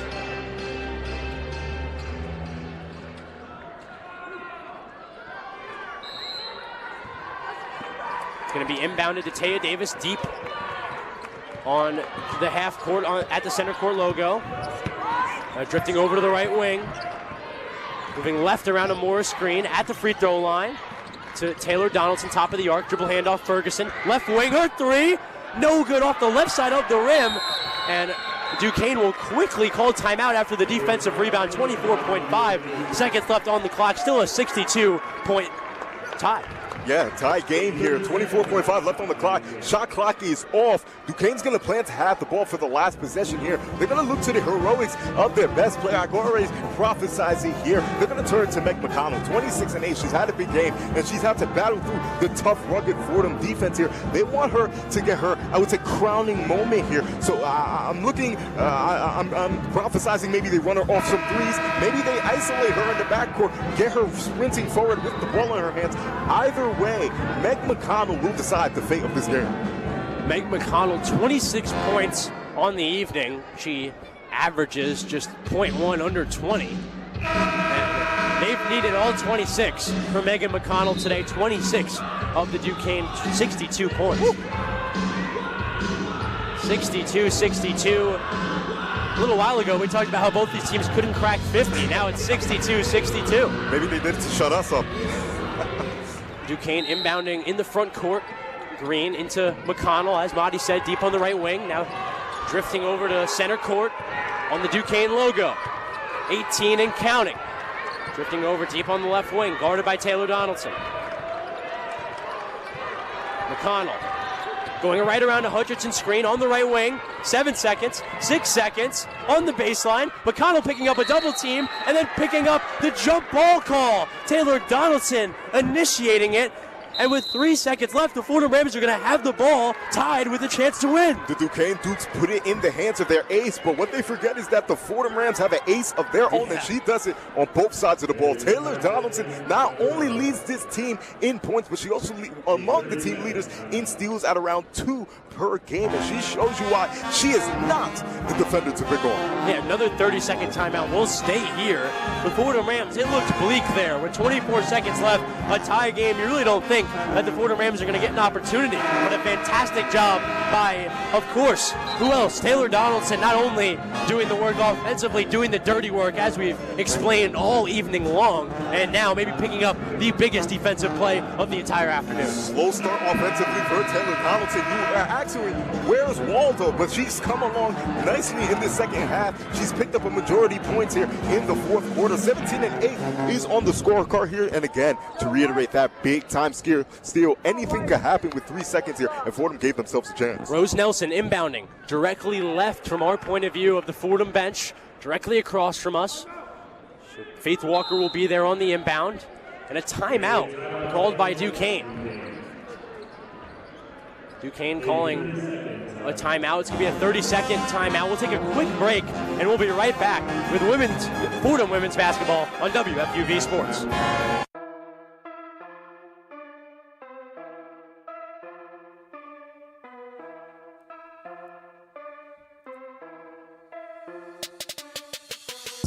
What's up, everyone? I'm Will Talent. And I'm Evan Harkin. We're 2 of your hosts for NFL Friday, WFUV Sports' exclusive NFL podcast. From breaking down the weekly slate to fantasy football pickups, we've got you covered on all things around the NFL. Stay tuned for our hosts' weekly picks as they compete against each other all season long. Football is here. back here at Duquesne. Final play, 3 seconds left, tied at 62. The Rams offense has it. Into Mora, left block, driving to the middle of the lane, and finishing at the rim. Irene Mora finishing and is mobbed by her teammates. Rams win 64-62. What a game in the Steel City. Ball game. Ladies and gentlemen, ball game. Irene Mora calls ball game. Christopher Carino's hype next to me, ladies and gentlemen. I could barely contain myself, but that is that. That is all she wrote. The fat lady has sung 64-62. Irene Mora taking the Fordham Rams, stampeding through the UPMC Cooper Fieldhouse and grabbing the second straight win on Fordham's schedule here. Taylor Donaldson forces a jump ball on the defensive stop here with around 5 seconds left. Fordham gets the ball. They have it with exactly 3 seconds left in the front court. Irene Mora receives it in the left block and just seemingly, I would say, levitates to the middle of the paint and finishes. It was an acrobatic finish to an insane game, Marty. A wonderful game played by both squads. The Duquesne Dukes have much to be proud of. Ladies and gentlemen, as I said before, this is the loudest silence I have ever heard. The loudest silence. Stunned is the Duquesne Duke faithful. They don't know what hit him, almost like a phantom jab, a phantom punch. They didn't see him coming for them in the form of Irene Mora. They built her as a back-to-the-back center, and she is exactly that. They stormed the court, and that is all she wrote. I say again, Fordham. The Rose Hill Energy coming up big time. Rose Hill Energy traveling with the Fordham Rams. Coach Bridgette Mitchell and her team ecstatic, leaving the court shouting and yelling. That's it for us here in Pittsburgh. A absolute thriller here at the UPMC Cooper Fieldhouse. Fordham Rams win it down the stretch, 64-62 over the Duquesne Dukes. That's it for me and Madi Dembele here in Pittsburgh. Thank you to Madi and our producer Ben Oppenheimer all afternoon long. And we're going to send it back one more time to the Rose Hill Studios for a post-game report with Will Jing and George Fugatakis. That's the final, everybody. Fordham wins 64-62. Good night from Pittsburgh. The one-on-one post-game report. Welcome back to the Rose Hill Studios. George Fugatakis, Will Jing, and the Fordham Rams rose from the depths to defeat the Duquesne Dukes 64-62 at the buzzer. Will, what an amazing game from the Rams, was it not? Yeah, it was an amazing game, and we were talking about this back there before we got on the air here, and I told you, I said, I think they listened to us at halftime. Because basically everything other than limiting turnovers that we told them to do, they did. For sure. And I'm looking at the box score, you see Anastasia Velovic coming in clutch, 13 second half points, helping the Rams come back down 8, come back and win the game. The team basketball was much more prevalent this half, and it's nice to see that the Rams figured out what was wrong to come back and take the dub. We said spread the wealth. They did that. Now, 8 players took shots. Wish there would have been more. Wish Rose Nelson would have shot the ball a little bit. But listen, they got some more players with shots, and guess what? Somebody came through. Anastasia Veljovic came through. Taylor Donaldson did not get one more turnover for the rest of the game. End up with 17, right? Irene Mora ended with 12 points. So there you go. There's some well-rounded effort. They continued to win the rebounding battle, and they limited Megan McConnell. Guess what they also did, which I told them to do? Make other players beat you. Don't let her beat you. They did that. And there were some players that played decently for Duquesne still. Rena Green played pretty good. Nadia Moore played pretty decent. But again, you would rather have somebody that's not named Megan McConnell beat you, because they're not going to be, whether they play good or not, they're not going to be playing at her level. Mackenzie Blackford, again, a player that's the only other player for Duquesne scored in double figures. When they did that, they won. Megan McConnell, she played 40 minutes. Listen, you limited her to 26 points after how many? I forgot how much they scored in the. She had 13 in the first half. Okay, so it was about similar. Probably could have done more than but, in that case. But in the second half, it was on worse shooting, which I think is very important. And you look on the topic of shooting, you look at the Rams, 46.7% from the field in the second half compared. They were shooting 27 in the first half, And of course, when you shoot the ball more efficiently, you're playing better basketball. Again, the Rams had I think 18 assists, 9 assists in the second half compared to the 5 from the first half. So I think it's the basketball, the wealth was being shared more. And when the wealth is being shared, this team played better. Came back from being down 8 in the first half. Came back and win the game at the buzzer with a big layup from Irene Mora. And the Rams were able to scratch back and catch the dub. It was actually 2 assists in the first first half and 9 in the second half. So, but yeah, that's a massively big difference. And I just think the heart of the Rams really showed today. Coming back from down, obviously halftime was a turning point. Got into the paint a very solid amount. Made the game a little bit more, a little bit less of a shooting contest, I feel, than it was early on. And I think that helped them. And just, again, fighting for loose balls like they did at the end and getting tie-ups. And then, just one thing led to another. They eventually put the game together. I do think they shot a little bit worse from the stripe in the second half. But, again, like we said it earlier, the little things add up. And in the second half, the little things added up more in Fordham's favor. I think that's what won them this game. And one thing we do have to point out, although we were able to improve our shooting and being able to spread the wealth, the turnovers were still an issue. And I think moving on for the rest of conference play, Fordham has to work on ball security to be able to beat higher level teams. I think that's the biggest glaring problem in the fallout of this game. 2 players with 5 turnovers, that's unacceptable. Another player with 4, a few players with 3. I mean, you got to keep that down. There's no way that you can have, let's see, how many turnovers? I mean, this game was really bad as far as 29 turnovers. That's nuts. You don't even see that in the NBA really. And NBA games are longer. You cannot be doing that. Other than that, just cleaning up the efficiency. Just really fouls too. 24 fouls for the entire game. 6 fouls a quarter. That's a bonus every quarter. I think Fordham has really just shown us today that the way they lose is by beating themselves. For sure. Because if they didn't beat themselves the whole game, this game wouldn't have been close, right? And if they beat themselves less in the first half, they would have been just fine. So, I agree. I think that's the biggest issue with the Rams. And that's going to do it here from the Rose Hill Studios. George Fugataki, joined by Will Jing, Ben Oppenheimer behind the boards. Big shout out to Chris Carino, Madi Dembele, giving play-by-play in color.